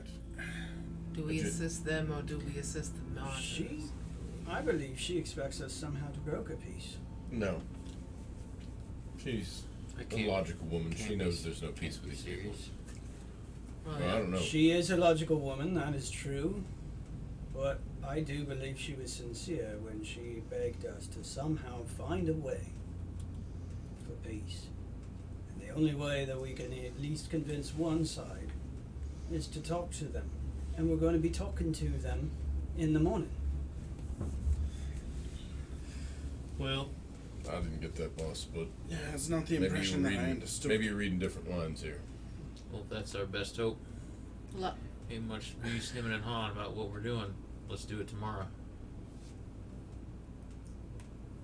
So what's your plan then? what we Let the red woman and the red Speak with Bloodwave. martyrs just we kill bring each other? flowers to the martyrs and hope that they like the Pictish now. Is that No, what our plans are? There ain't no negotiating with the Red Martyrs. We speak with Bloodleaf. Do what we can. If she ain't seeing reason, we done what we could. There needs to be a way to force the martyr's hand. That's the only way we're going to get this war to stop. Even if we snuck in somehow and we killed Redrick and tried to reassociate things, it's not going to fix this. Oh no, if we killed him, then there would be no hope of stopping them. Even if he was to turn to his people, you saw what happened. The second that we were pulling the Picts out of the camp, the first thing they wanted to do was throw insults and possibly other things. I know that all of you have an idea of what it's like to be in the military, being run by this crew, being run by a man that was in the military. But unlike this operation, whenever the person in charge gives a command, they follow it. Boss, I follow your orders. To a I degree. mean, let's be honest. The argument's been presented from the military standpoint, from the heart standpoint, and of course from the most brilliant standpoint or Noble. noble standpoint. But when it comes down to it, you make the decision. So, what are we doing? Well, I'm looking for ideas to help me make that decision. Well, articulate is what I was going to say, Yes. but I didn't know if you'd know the word, new guy. So before I even attempt to create a plan, does anyone have any ideas that they can bring forward of how to resolve this? The best thing I can really give is we at least know one of the plans, and we could inform the other group to make it easier. If we want to side with Dawn Daughter in this, We know Graf Frederick's plan is to pursue us to Red Bloodleaf. What's to say we can't give that information directly to Dawn-Daughter, and they set up some sort of ambush? If she can pass word silently to Bloodleaf, we could, in effect, lead the Crimson Marauders to their death. Ambush. Well, that's part of what my current plan is. Part of it. Any other ideas? Because my idea, as I can tell you right now, is not the best. I personally like that idea more. If, let's say we leave, follow Banneker here, we just leave in the end of this, doing as minimal of what we would do as possible. Who do you want to leave this area in the hands of? The Marauders or the Pictish? I think Stowe will survive better with the Pictish than they will with the Marauders. Mm-hmm. It's a valid point. So, what we need to do then, in order to avoid as little bloodshed as possible, unless there's more to say. You already know my point. Let's get what we came for, and let's get out. Aye. So we need to accomplish that above all else. But what I have in mind is with a man that is of a military mindset, the only way you're going to change his mind is if they have no other choice. But boss, I don't believe he's completely military mind. I believe you have a military mind. I agree with you on this. He's also He's a a fanatic. fanatic. Aye. He has lost his perspective. He only sees these people as, I mean, you heard him. I will kill every man, woman, and child that has crossed the river. Not men of war. That's what a warrior would go after. Would you kill a child? No. I saw you gut of slaver because in the streets of Durindal because of what they were doing. Aye. I have yet to kill a child. That's what I'm Right. saying. This, Give it time. Yet. Well, I'm glad that threshold has not been met. me too, boss, because I believe you will turn into this man. No, I won't. You will if you kill a child. No, I won't kill a child. Exactly. But he would. That's and the you military man in you, You right? keep arguing that at some point you and him are on some same level of morality when You're this not. man literally will slaughter an entire gene code. He does not want these people to exist. I don't think he gives two shits about you coming and with some peace sign or trying to talk him out of it or giving him some option where it's not, because then at that point he'll set himself on fire and charge into a forest. Do you really think that anything would stop him at this point? You are rational. He strung people up on a windmill. I assume you wouldn't. I've only seen evil of this cat once in my life. That was with the White Wolf.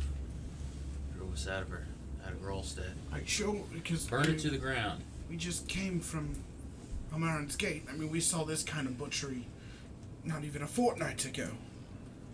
Yeah, as Dawn-Daughter says, only as humans know how to do this type of slaughter. My thought is, What I'm saying is we was driven from our home, and we've been wandering ever since. That's the only way that is left for us. There's no more Grolstead, just Grolsteaders. After hearing from the lot of you, it sounds like what we are going to do. Their only hope to live is to scatter themselves with the wind, just like we did. What I'm hearing from you is that you're proposing that we wipe out the Crimson Martyrs. I don't believe I'm proposing anything. Remember, we have the hearts here, Okay. hearts and So- minds here who want to make sure that everybody lives under rainbows and happiness. We have your military view and we have the articulate view. But when it all comes down to it, none of ours matter. Only yours matter. Because we do live in a military organization. We live in a society. I would just settle for a roof. Bread. Look, I'm just trying to say, you want to save them. That's just- I want to leave and get the information we need to move on. And you want to somehow broker a with peace. genocide.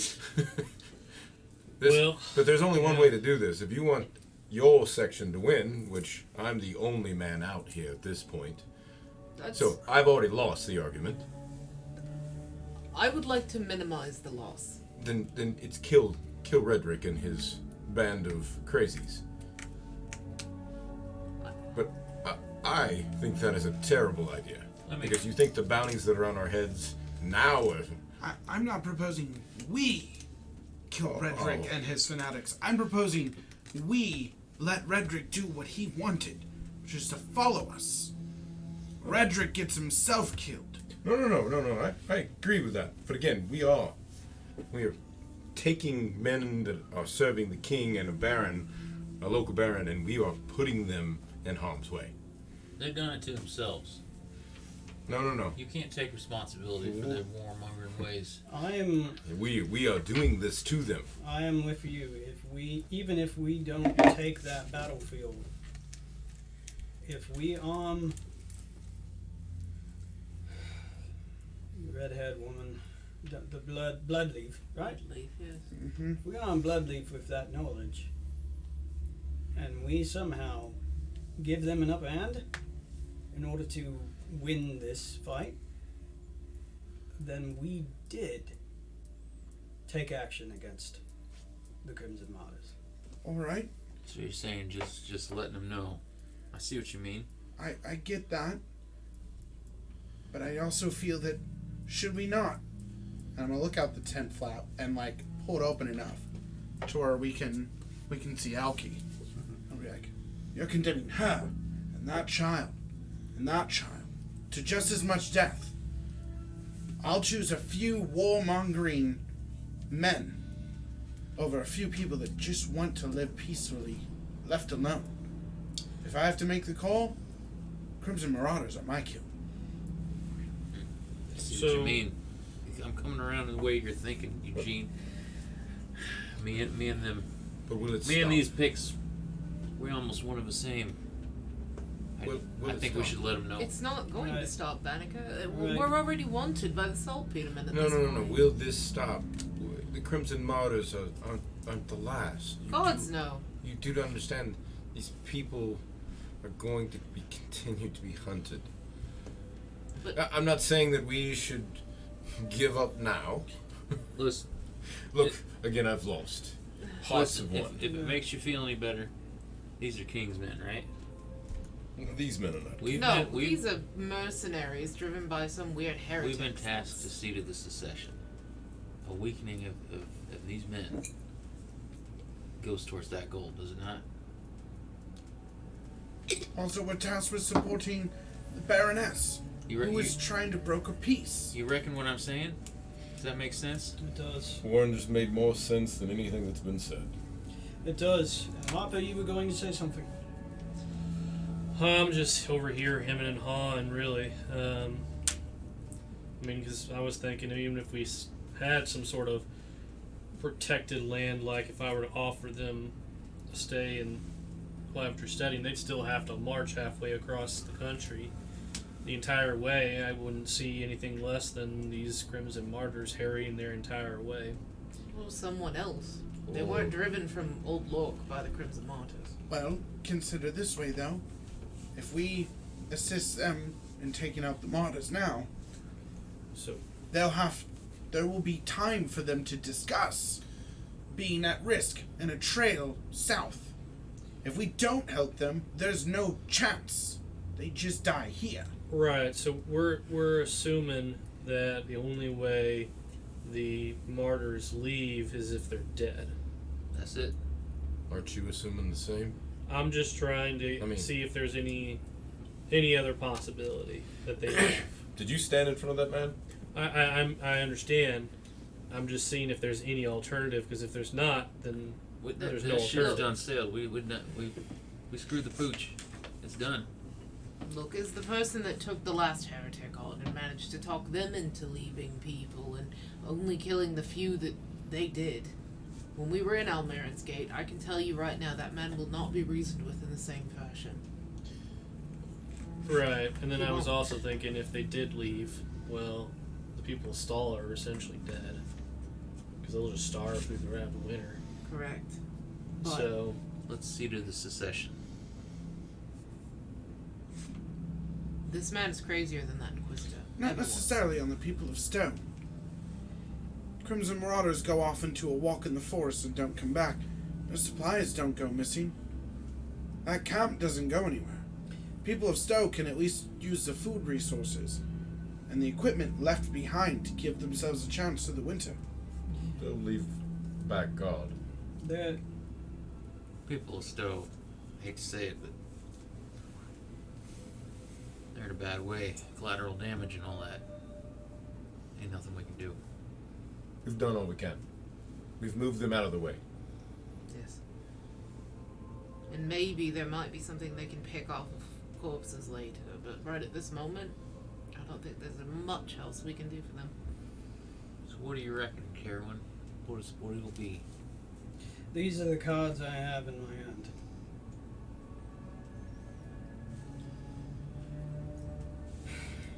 We have the people of Stowe. We have the Grolsteaders of Stowe. We have this group of the Picts, and we could potentially have the other group of the Picts. March them all against them. And hope that that show of force is enough.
And we're back for Queen of Embers.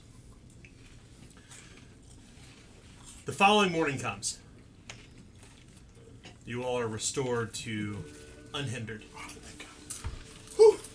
Mark one more day off. You can feel once again, Eugene, the pain of your injury as you. I'm assuming you're gonna dose again with tincture. Does a bear shit in the woods? Not anymore. Well, It's all burned down. That's right. Just But like yeah, yeah, I'm gonna- bruise, rip off legs. Oh yeah, I'm tinking up. Oh my goodness. Almost wet, it's not all right. So, as you wake in that morning, Dawn Daughter has placed on a heavy cloak. Ohachi is there.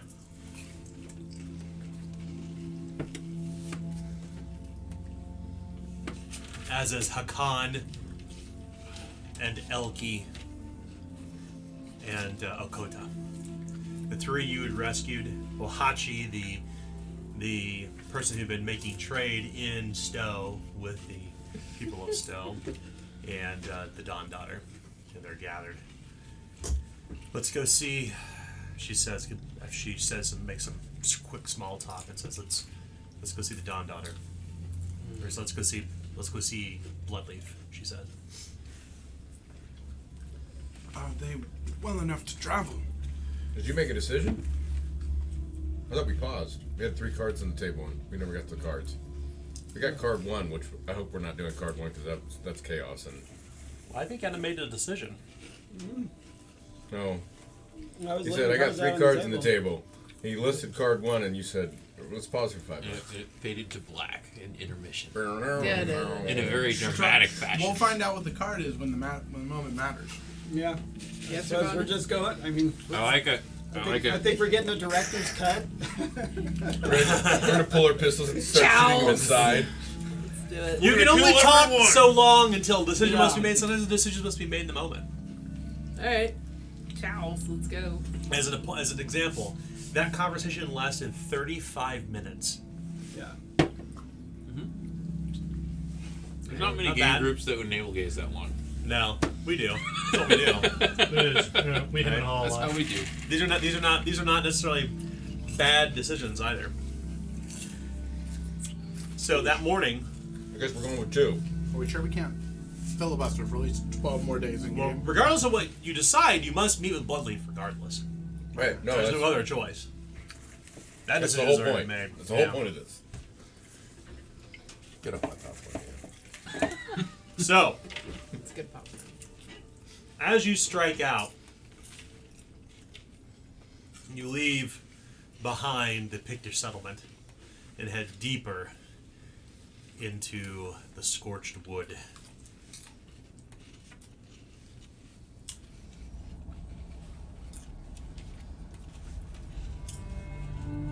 You can feel the wind beating against you as you're moving through the scorched dale. Barren, dead places where charred tree trunks and blackened rocks are all over. Snow and soot dust everything. The air is clearly damp with the season. But there's something in the air, like the remnants of the conflagration that consumed this forest seems to linger. The worst of the damage done here. You can see bits of twisted undergrowth that are bereft of leaves.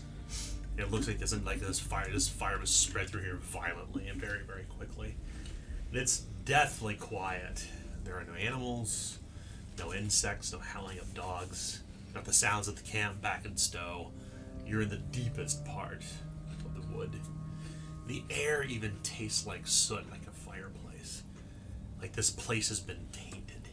Something is off about this. In the middle of this dale, there is a rocky outcropping. Finally, when you break through the wood.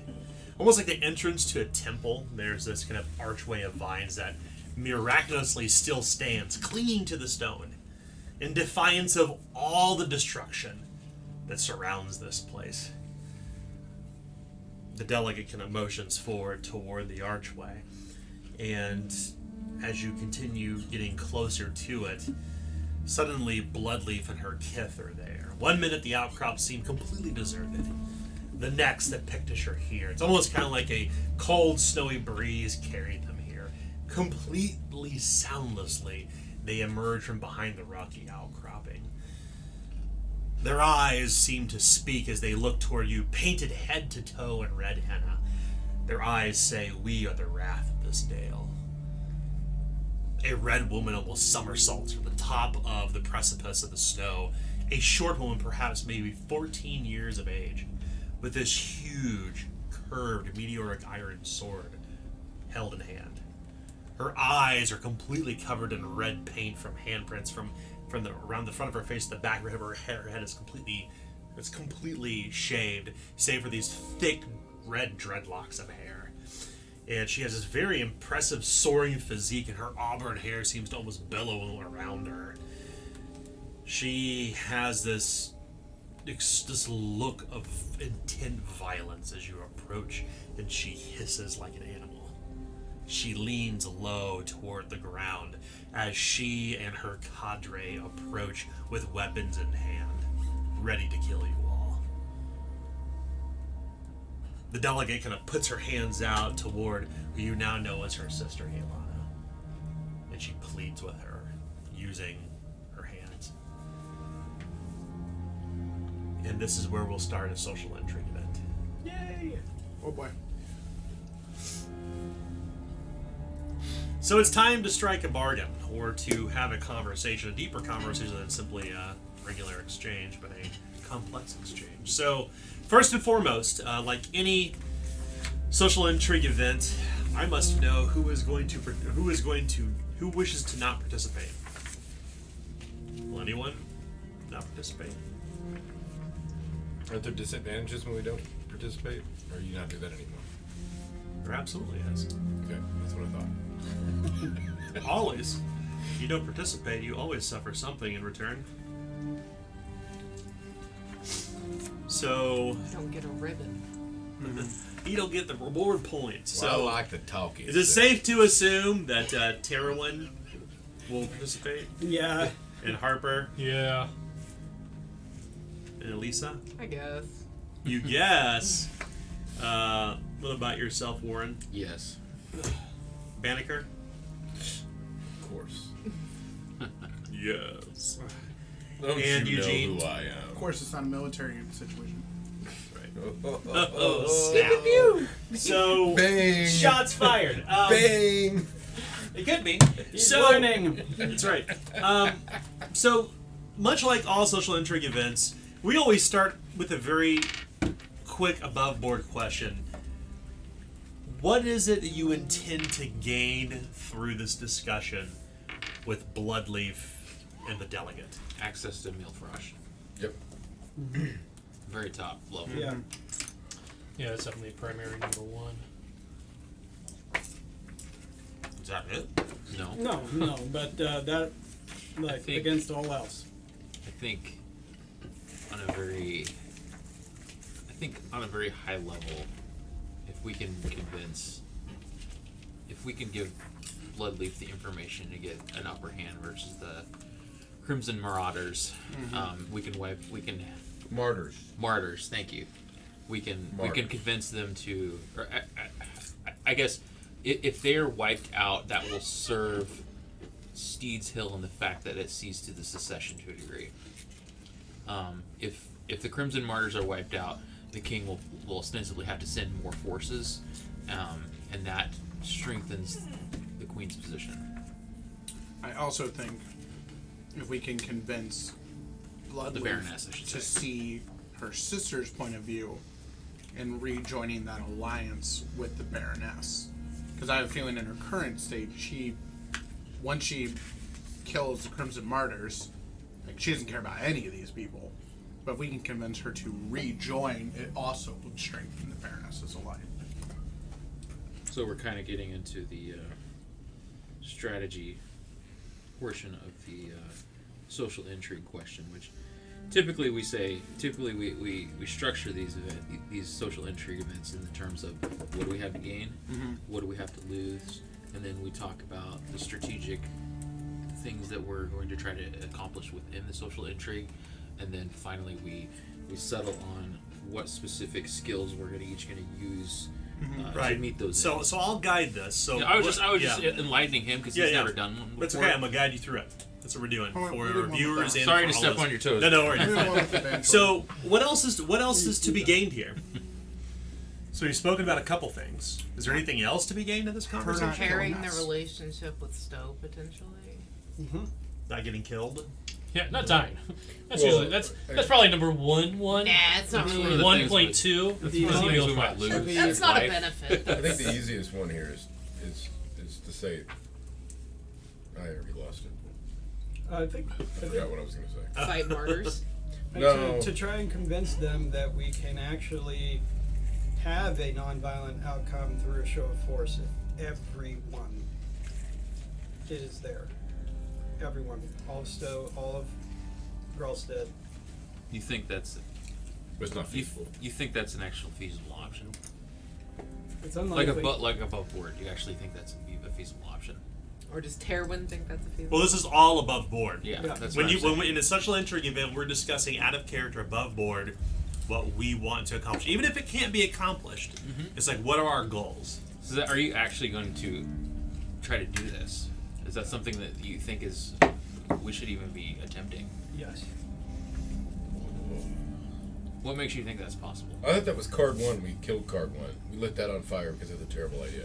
Exactly. But it is- What makes you think that's possible? Because if it doesn't fail, then that is His best outcome.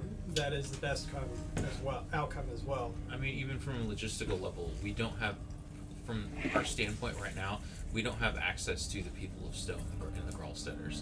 And even if we did, we'd have to convince them to help us. So from where Against their own best from where our standing, it's not even possible, in my mind. Against their own best interests. Yeah. But we. Their own best interest is to stay there. Stay So, out of it. so I'll remind you that during this time, even if you have some sort of hidden agenda, Okay. it should be stated Yes. among us above board. Okay. Yeah. So the hidden agenda For Terwin. was that he left multiple letters, and that he's going to instruct that should the majority of the Crimson martyrs leave and go into the forest, we're going to go and take all their crap and make it to where they can only survive off of what they took with them. And when you go off for slaughter, you don't take much with you because you left everything in base camp. And there's enough people there that would be one way of handling that. Then, if for any reason they tried to block us from getting out of there with a meal, because I didn't know it would go this direction, another aspect of what was in that letter is for them to go ahead and go back to Steed's Hill and report everything that was here, and that the Crimson, and the wording in that letter would say that the Crimson Martyrs had stopped the Dufresne from doing the king's work. They were actively working against the king, which is treason. So, is there anything else to be gained beyond that? So No. We're not Okay, going to thank you. negotiate Thank you. those Okay. things. Let's keep this above I'm board. not saying to negotiate anything. I'm just asking, is this something that you mentioned to any of the group at any point? Okay, good. Not in game. I just want to know, because I don't want to metagame this. Once No. it does come down to that, I want to know what I know, what Warren knows, I should say. Yeah, Warren doesn't know any of that. None of you know any Okay, of that. thank you. Yeah, the letters were written in secret for a reason. Yep. So that is, we all agree there are things to be gained. So, what is at stake? Our lives. Yeah, death. Our lives, people of Stowe, the Pictish themselves. Access to me, Emil Frosch. Mm-hmm. Yeah, Emil. Our entire crew. Mm-hmm. What else is at stake? The forest. Well, also, if Still in the town. we walk out of this place and the Crimson Martyrs don't, the people of Stowe, and everybody's going to know that we assisted the pig. It's going to be obvious. So our reputation. The Baroness's alliances. Right, but the people of Stowe, the only way they will survive is with the pig's help. Like, that's it. But just because it's rational doesn't mean people are going to see it. That's true. You're right. What else is at stake?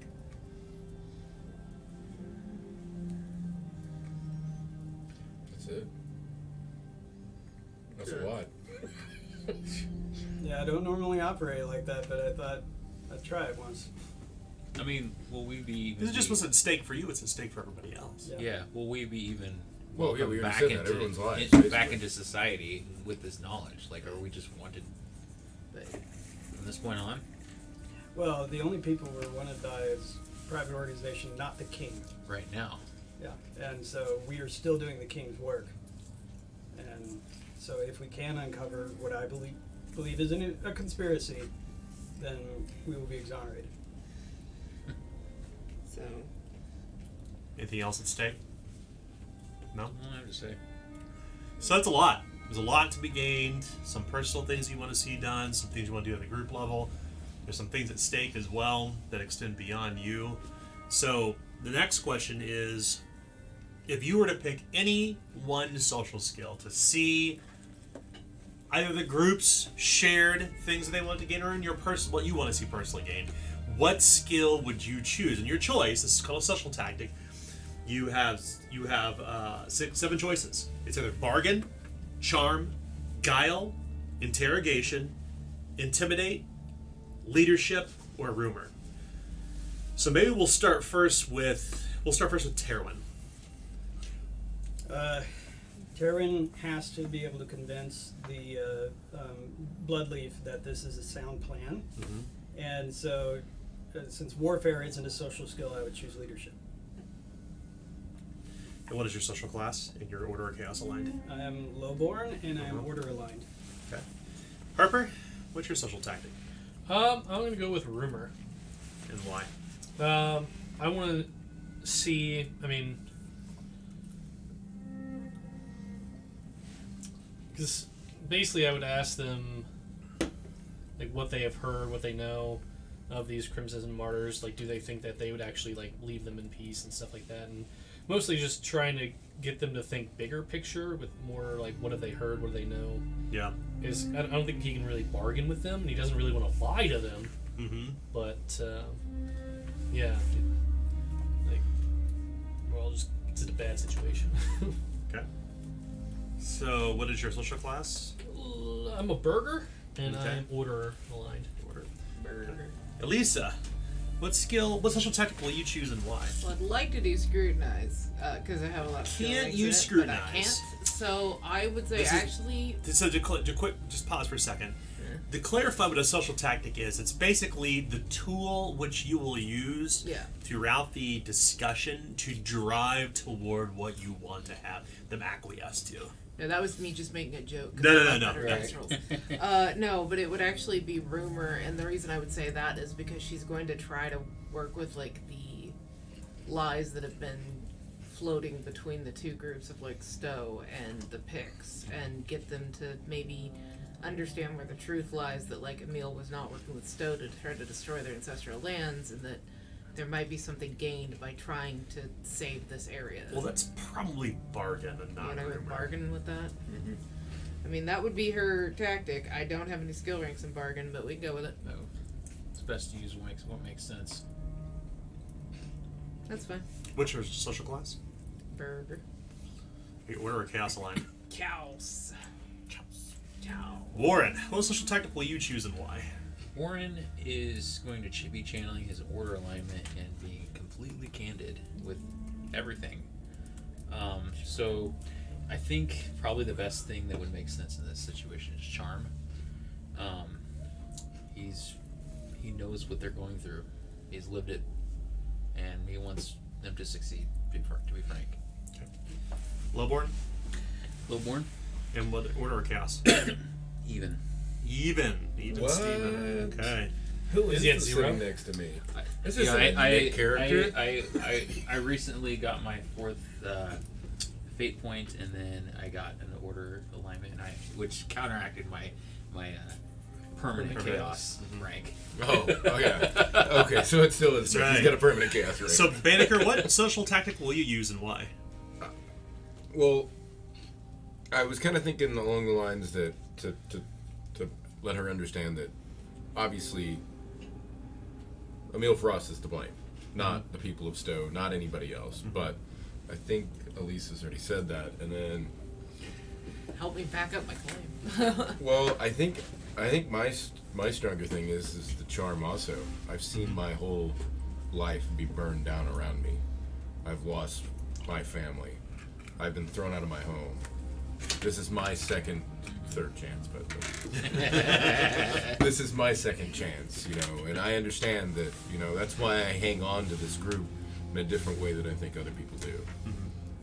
And that's why I feel a kinship with Nick's character, because even though we are completely opposites, we are alike in that we have no home.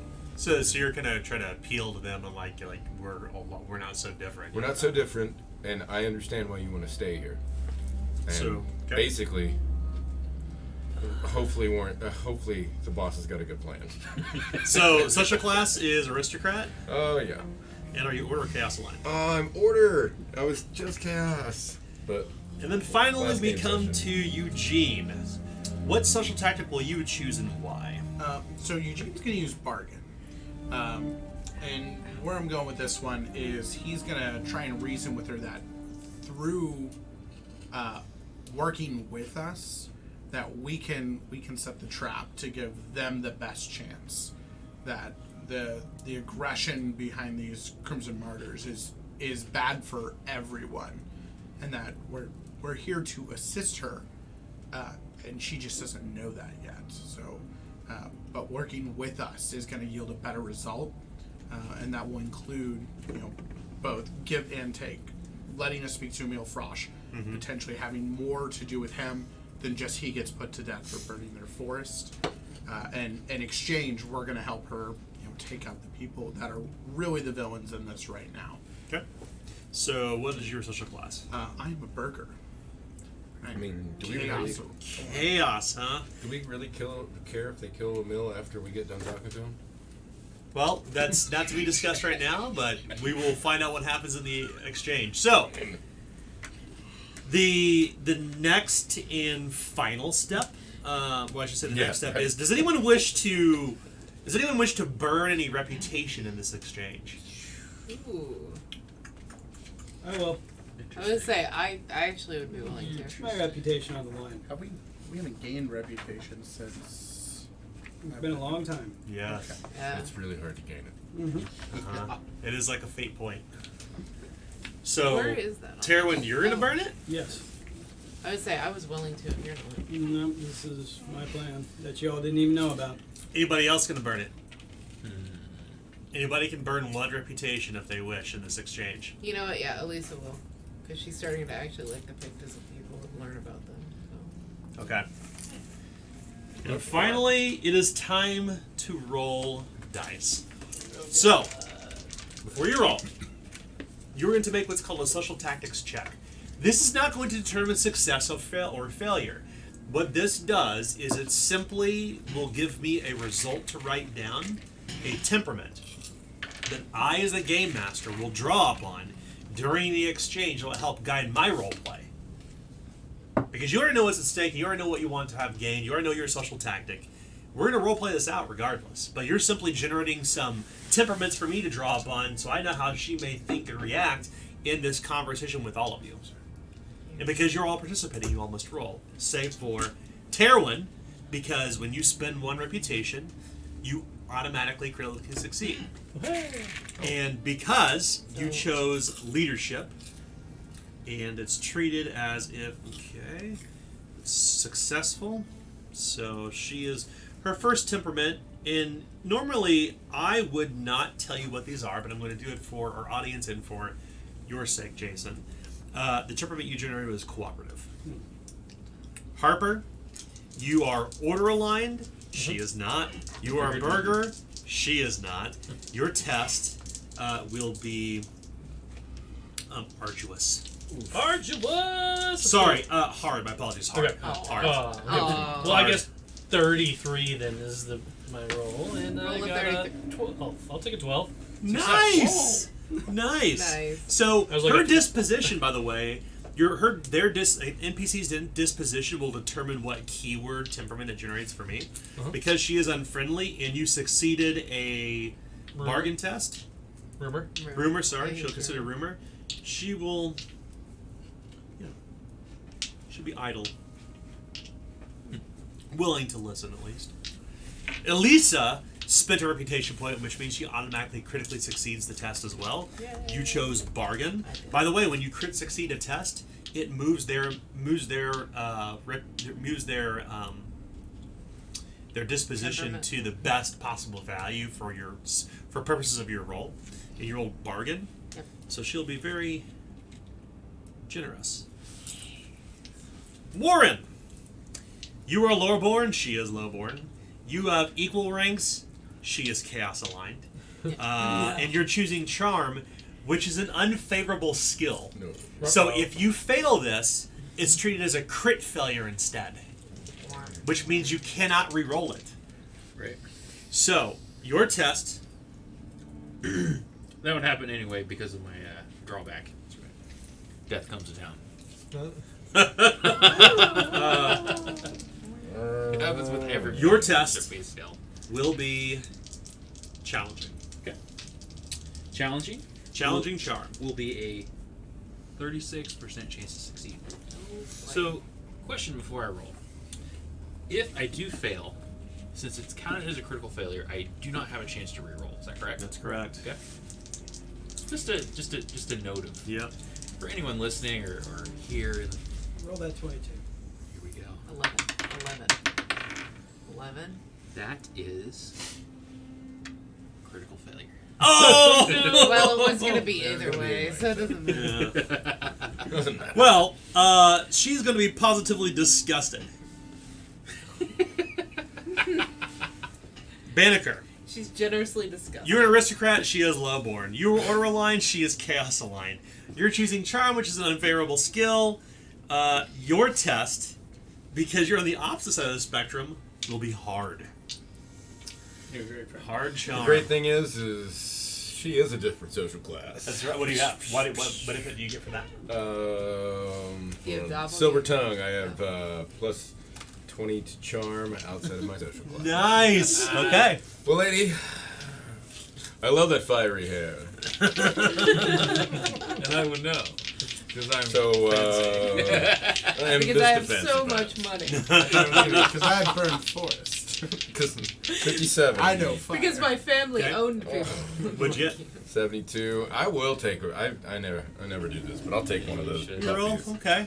So it's 3 Candy? fortune, 4 misfortune. So Oh, it that's counts as a right. crit. It's treated as a crit Oh, failure. that's right. That's right. Disfavorable. unfavorable Oh. Well, she wasn't gonna like me anyway. Most likely not. two crit failures. She is disgusted and disdainful. Okay. So, Eugene, you're a burger. She is lowborn. You are chaos aligned. Yeah. She is chaos aligned. So your test will be standard Let's bargain. tell you about Standard my bargain.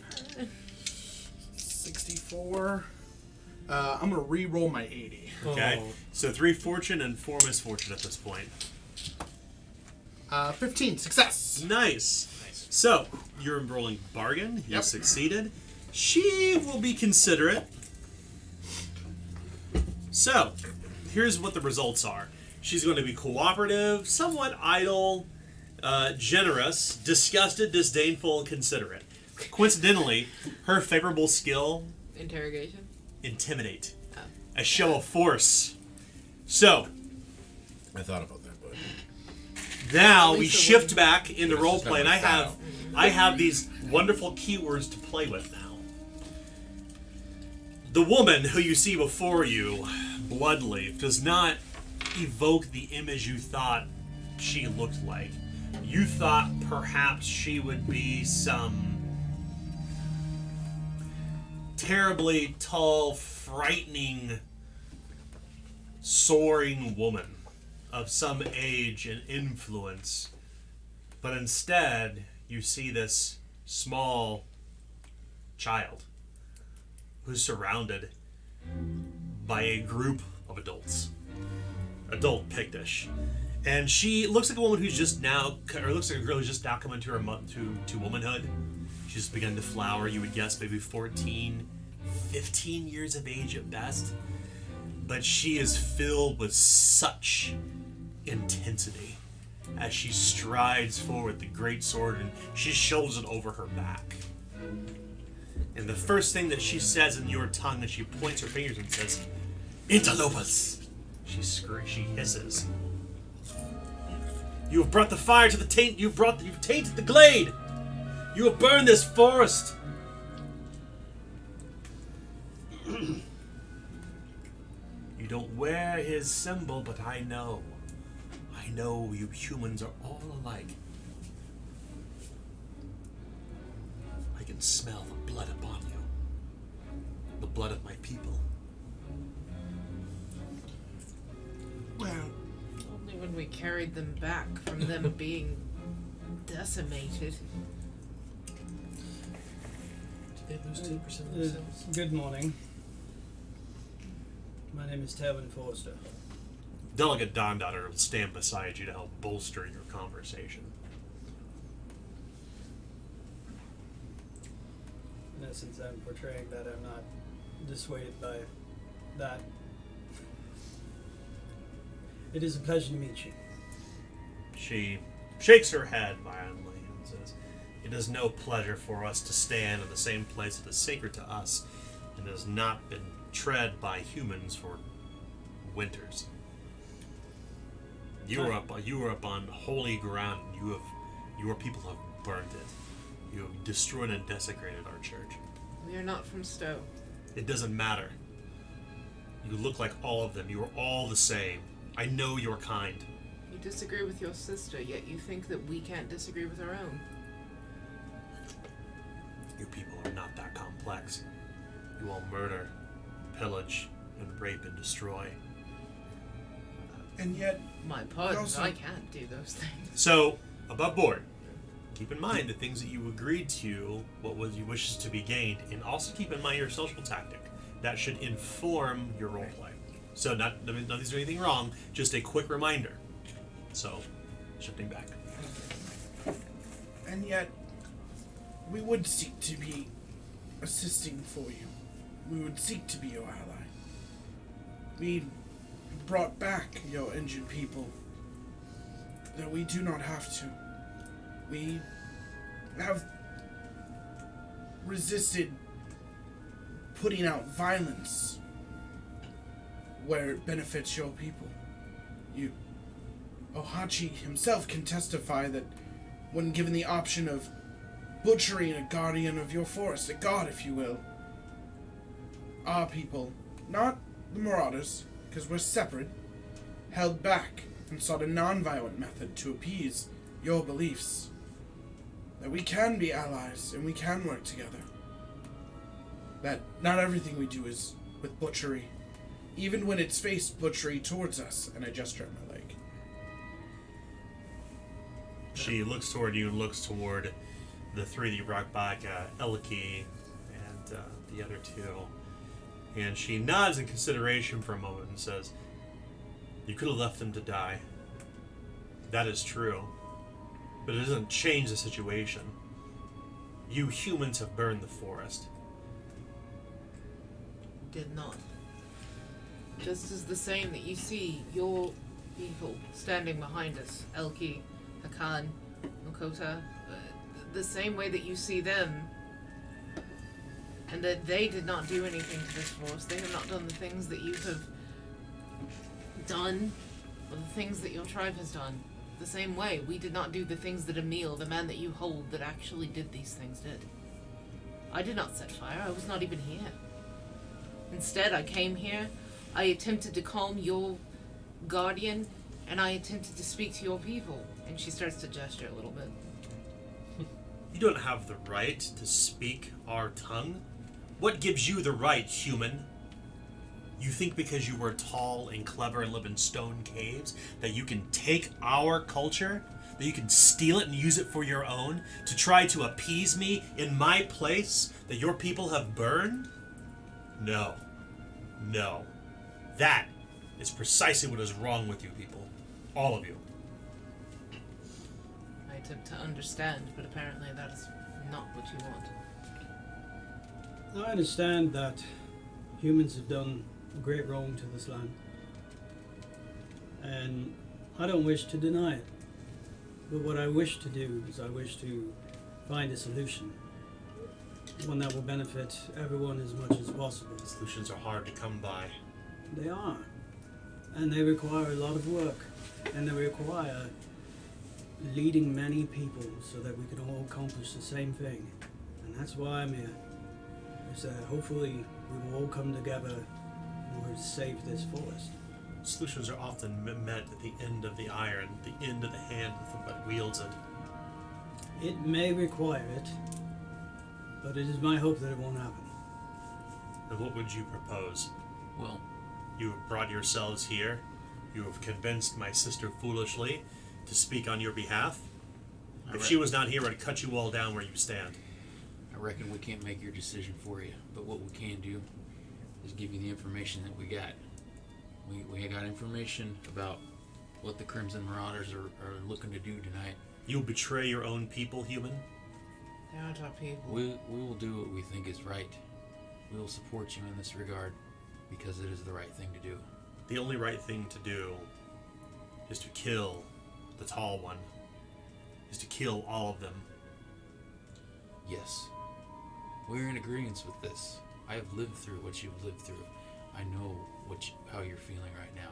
I know the rage, and I would hope that you would channel it in the coming battle.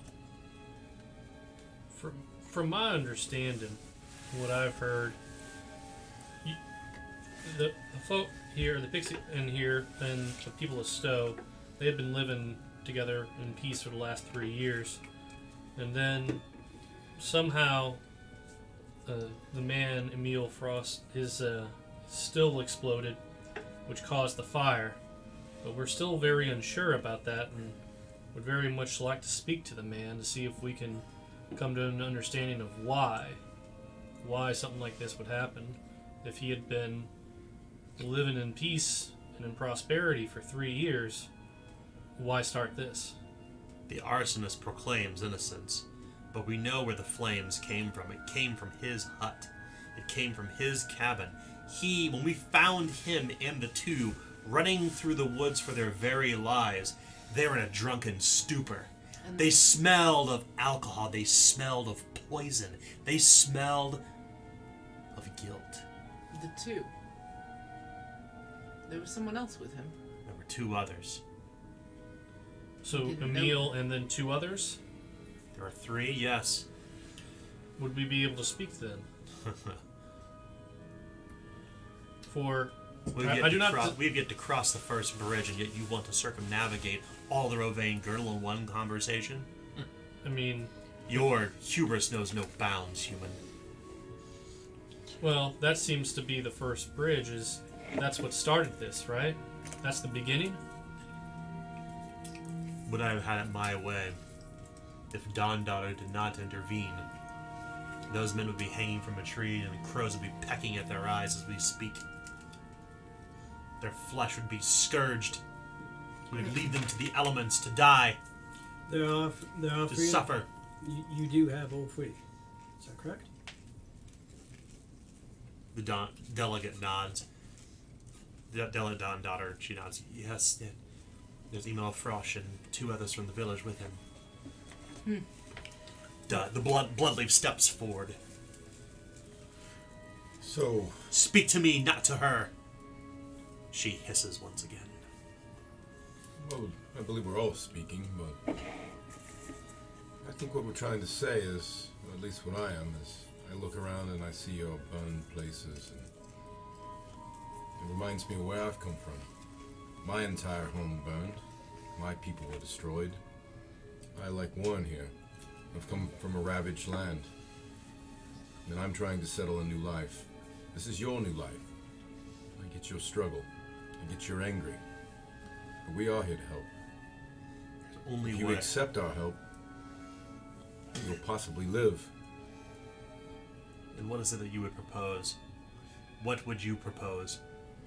Well, the tall man, as you put him, Graf Redrick, he is seeking to use us as a means to find you.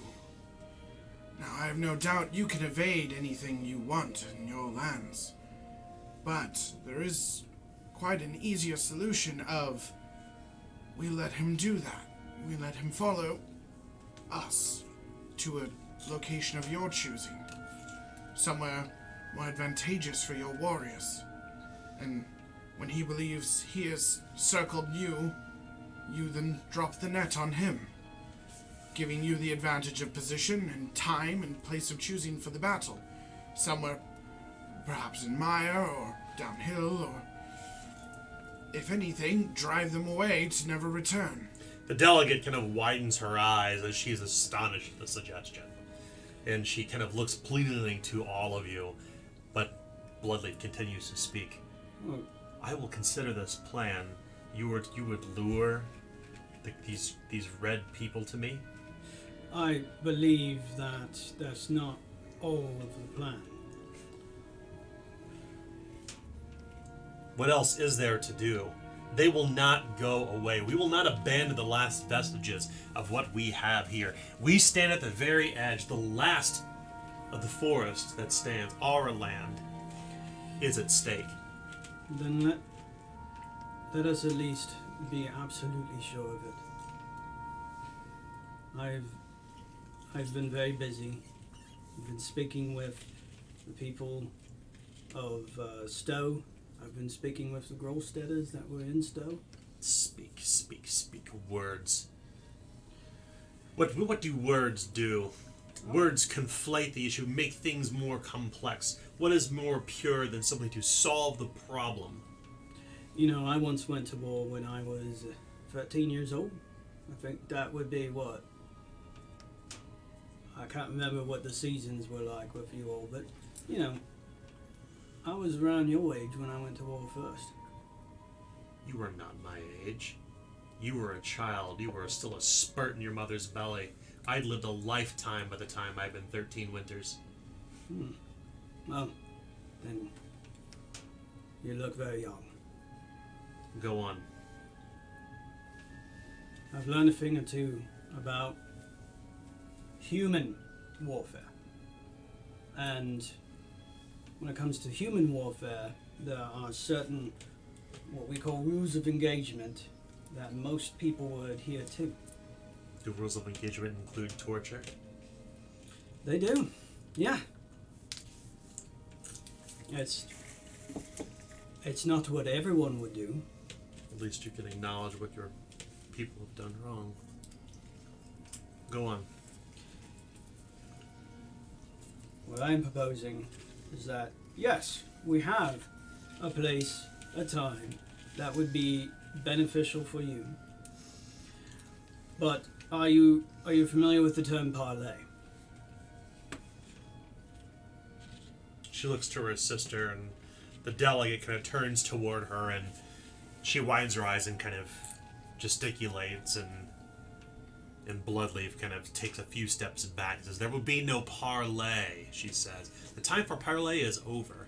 I have abandoned who I was, and I have taken upon this vestige. I am the wrath of this dale." What if they were to leave? The people of who? The Crimson Martyrs, those that seek violence. And what is to keep us safe? Who is to keep? What then? What about the next Crimson Martyrs and the next and the next and the next? The humans will not just simply stop populating Stowe. They will reach across the eastern wood once again. They will bring their axes and tear the trees down, and the earth will scream and cry. Into the west they will expand until Stowe is not filled with caves of wood, but of caves of stone, until they rise to reach the sky. What if they see that it is possible? What if they see that the people of Stowe are here living with you all like they did for the past 3 years. She turns toward Daughter and Ohachi, and they kind of lock eyes for a moment.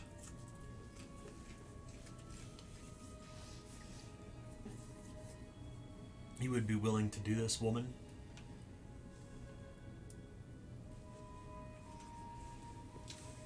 We would be willing to do what? As he says. Speak of peace and try to establish terms with Stowe, you mean? I am not against it. As I tried to state to you, those men that started the fire, those that started and destroyed your lands, those aren't us. And those people that are in that town, they weren't them either. There are people, you are correct. There are people that look at you because you look slightly different from us, because you are a different tone and because you speak a bit different, that will treat you wrong. I cannot say that that won't happen, but those are not us. Those are not all of them. You telling me that the people of Stowe will treat outsiders equally? Eventually.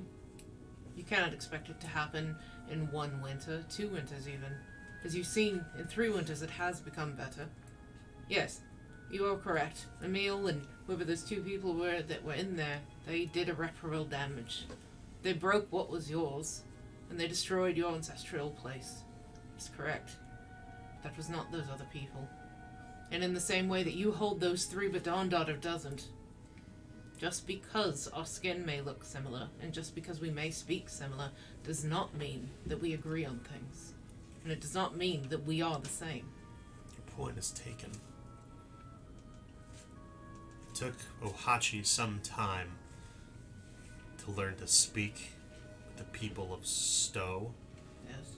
The words kind of stumble on her lips. You should probably also think of this. Emil Frost burned your lands and your area. And this. And theirs. They're starving. They have no food. Their granary was burned. All the food they stored for winter is gone because of this same man. So they want blood just as much as you. Not your blood. His. Goat herder. You said this happened to you, that you were driven from your lands. Yes, the White Wolf way up north. And what would you Years do? back. And if you were given steel in your hand and the numbers, what would you do to those who destroyed your land? My people were driven away. We didn't have the steel numbers, but if we had, we'd kill them all. Do you see, Daughter? Do you understand now why these 3 must die? Daughter turns and says, "You cannot kill them. That is not the right thing to do." And they begin to talk in still tongue. They can't. They're moving. Their hands are moving so fast and gesticulating so quickly. You can't even make sense of what's happening at this point. It's all very, very confusing. What's happening at this point between the 2 of them? I will add this. As you're speaking, it's falling on deaf ears as they're in the midst of literally an argument. Mm-hmm.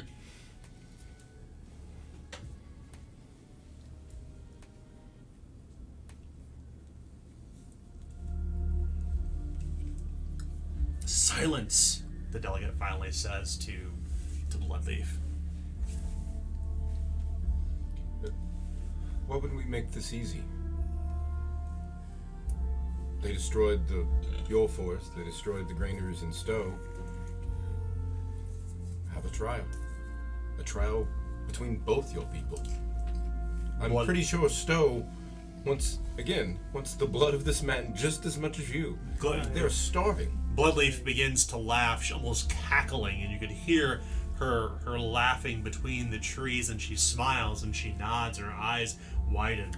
A trial, yes. But Emil Frosch is no warrior.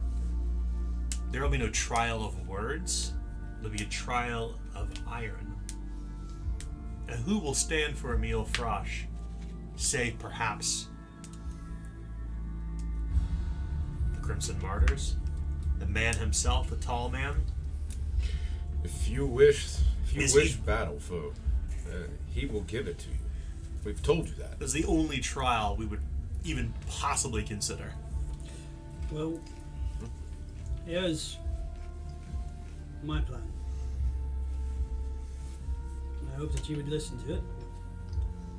But we pick the place and the time. We hold up a white flag, and that is what represents we wish to talk.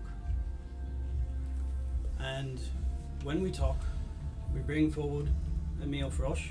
And we say, this is the man that set the forest on fire. It is not the Picts who did it. The forest is their own home. They would not set this forest on fire. And we can bring this man to justice. And then you can go home. And if they refuse to go home, then you have the advantage. And they would have proven themselves too. Otherwise, we won't know if they would choose to go home. If they don't choose to go home, you have all the advantage. You're suggesting that this arsonist, Emil Frosch, would speak to his guilt of burning the forest before his own people? People he's beloved by? Hey. Do you not think that he will twist his words and lie? That's on him. We've already shown them the proof. And if we could talk with Emil Frosch, we could uncover more. As we speak his own language, we would be able to further see through things that he may have been withholding from you. And how many guilty people have you known who have simply told the truth and have gotten away with it? It doesn't matter about his guilt of what he says. We have the evidence. There's the shattered bottles. There's the shed that's been exploded. All of the damage comes around the shed. That's where the fire started. Yeah. It's He doesn't need to admit it. and we've already told the River Warren. We've already told people in Stowe. But which is more important to the people of Stowe? Trade with the people in the forest or their medicine man? You see, you need to be able to be alive in order to take your medicine. And in order to be alive, you need to eat. And food's more important. He's got you there. You must live to take medicine. You don't live without food. Us They have no hum- food. Not during the winter, when nothing grows. Us human types are not necessarily as good at hunting as you. In fact, not even half as good. We don't eat the meat of animals, Or firstly, but I understand. I take your meaning. they will eat what they can, and they can't get anything now.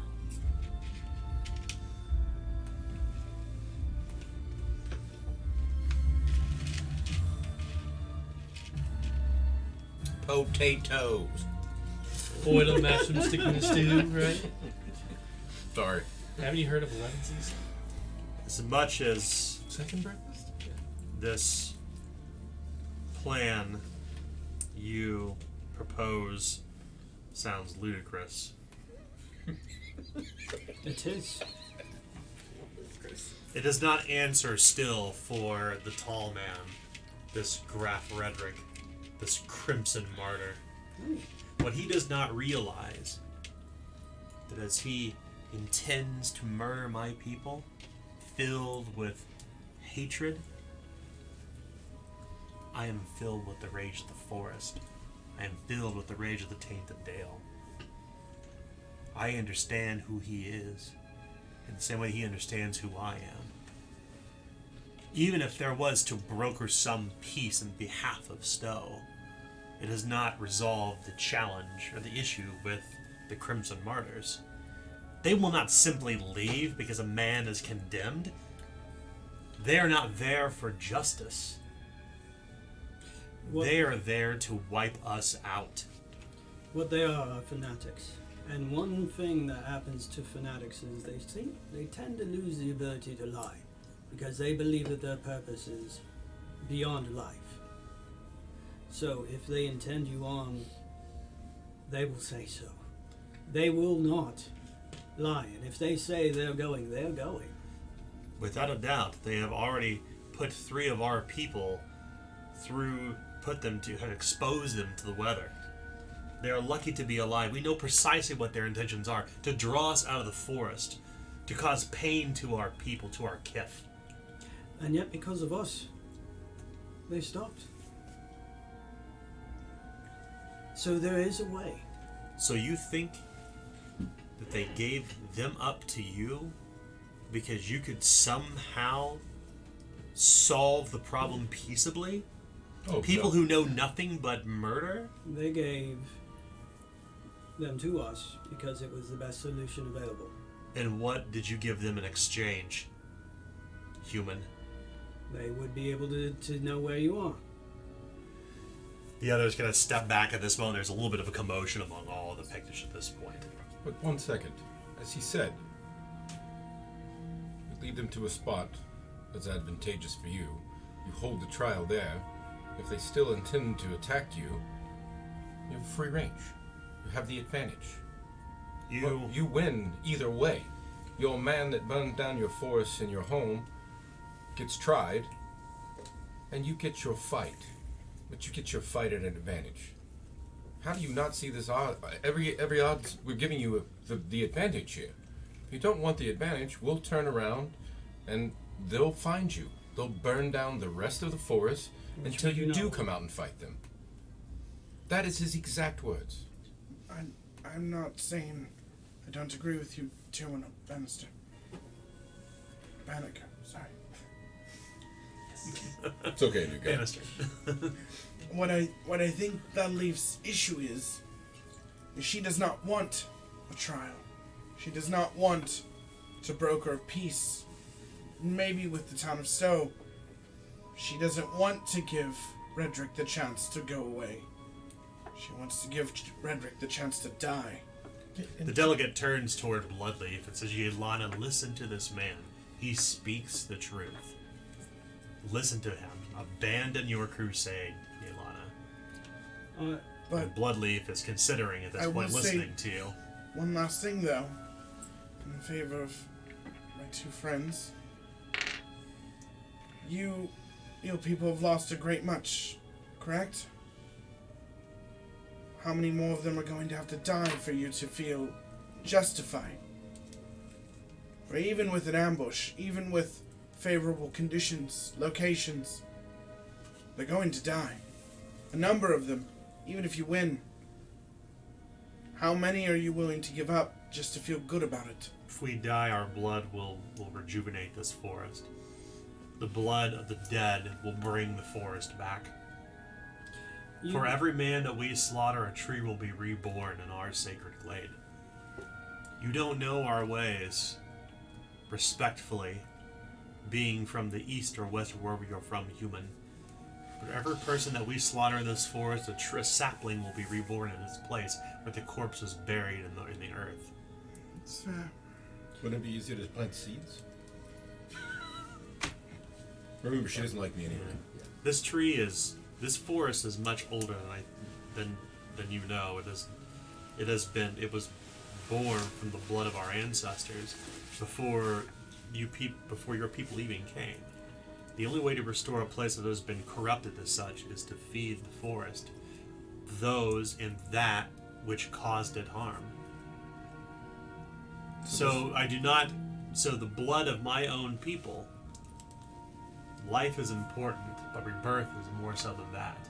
And if we can take two down, I will gladly lay myself on the line. And I know the others among me as well, say perhaps my sister who has forgotten the Pictish ways. But what if you don't have to, and you can still have these people leave, have these Crimson Martyrs leave, and have justice? What is your suggestion? Be frank and be direct. I suggest that we declare a place to meet of your choosing, and we have Crimson Martyrs come. We present the evidence that it was Emil, not you, and we will see if they will leave. If they won't leave, then the fight that will eventually happen will be on your terms. But So you take Emil. To be clear, Woman, do you agree with this man's words? You lead this group, right? I do not. You are a woman. I know, right? But no, I don't. The unfortunate thing is, our society is not necessarily the same as yours in that regard. The one that leads us is actually him. I simply am the voice of reason at times, as is wont for our type. She nods. So you will bring Emil Frosch. You will present him before the Crimson Martyrs, and you will have him confess his crimes. And we will lay in wait, following you back to Stowe. And when will we know if it is time to strike? What will signal that? When I drop the white flag. A literal white flag. Yes. She looks to the delegate Dawn Daughter, and Dawn Daughter nods, and 'tis true, sister.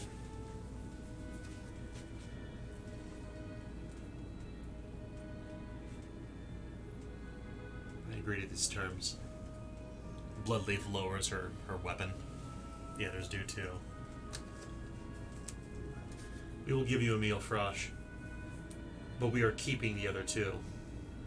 May we at least know who the other two are? Do not bother to inquire with their names. We simply put them through the rigor. Well, you can keep them, but could we at least speak to them? You can have people there if you want, but if they know any more, they can help us figure out what happened. Come with me.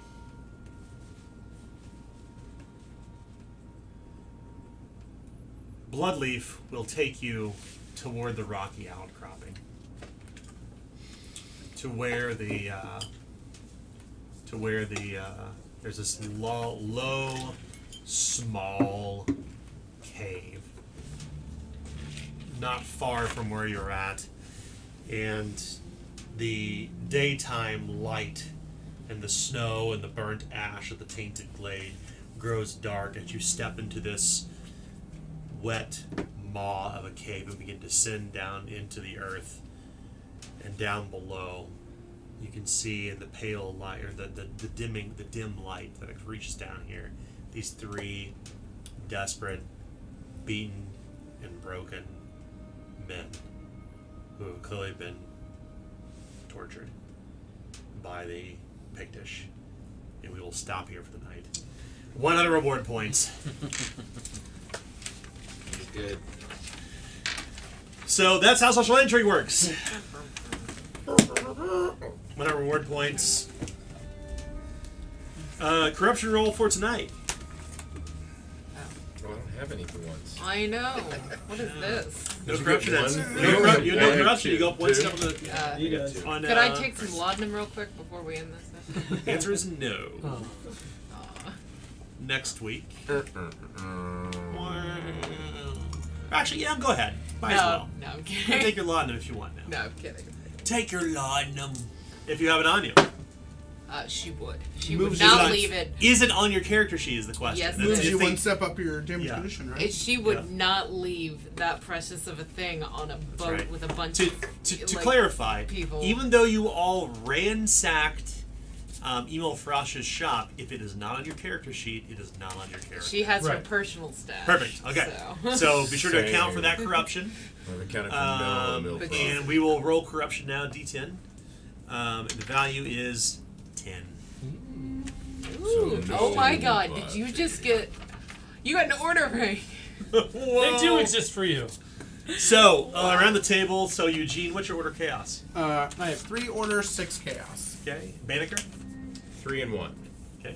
Warren? 2 and 1. Wow. How many fate points you have? 4? 4. Wow.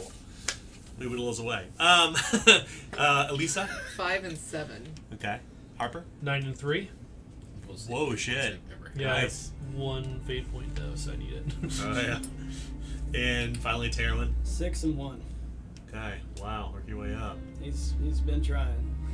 So this is a good session. This is a good talky session. I think that I think kind of looking kind of back in retrospect, it's clear that like there's no real right or wrong here. That people still are kind of caught between it, and you're kind of unfortunately been made the fulcrum between these two groups.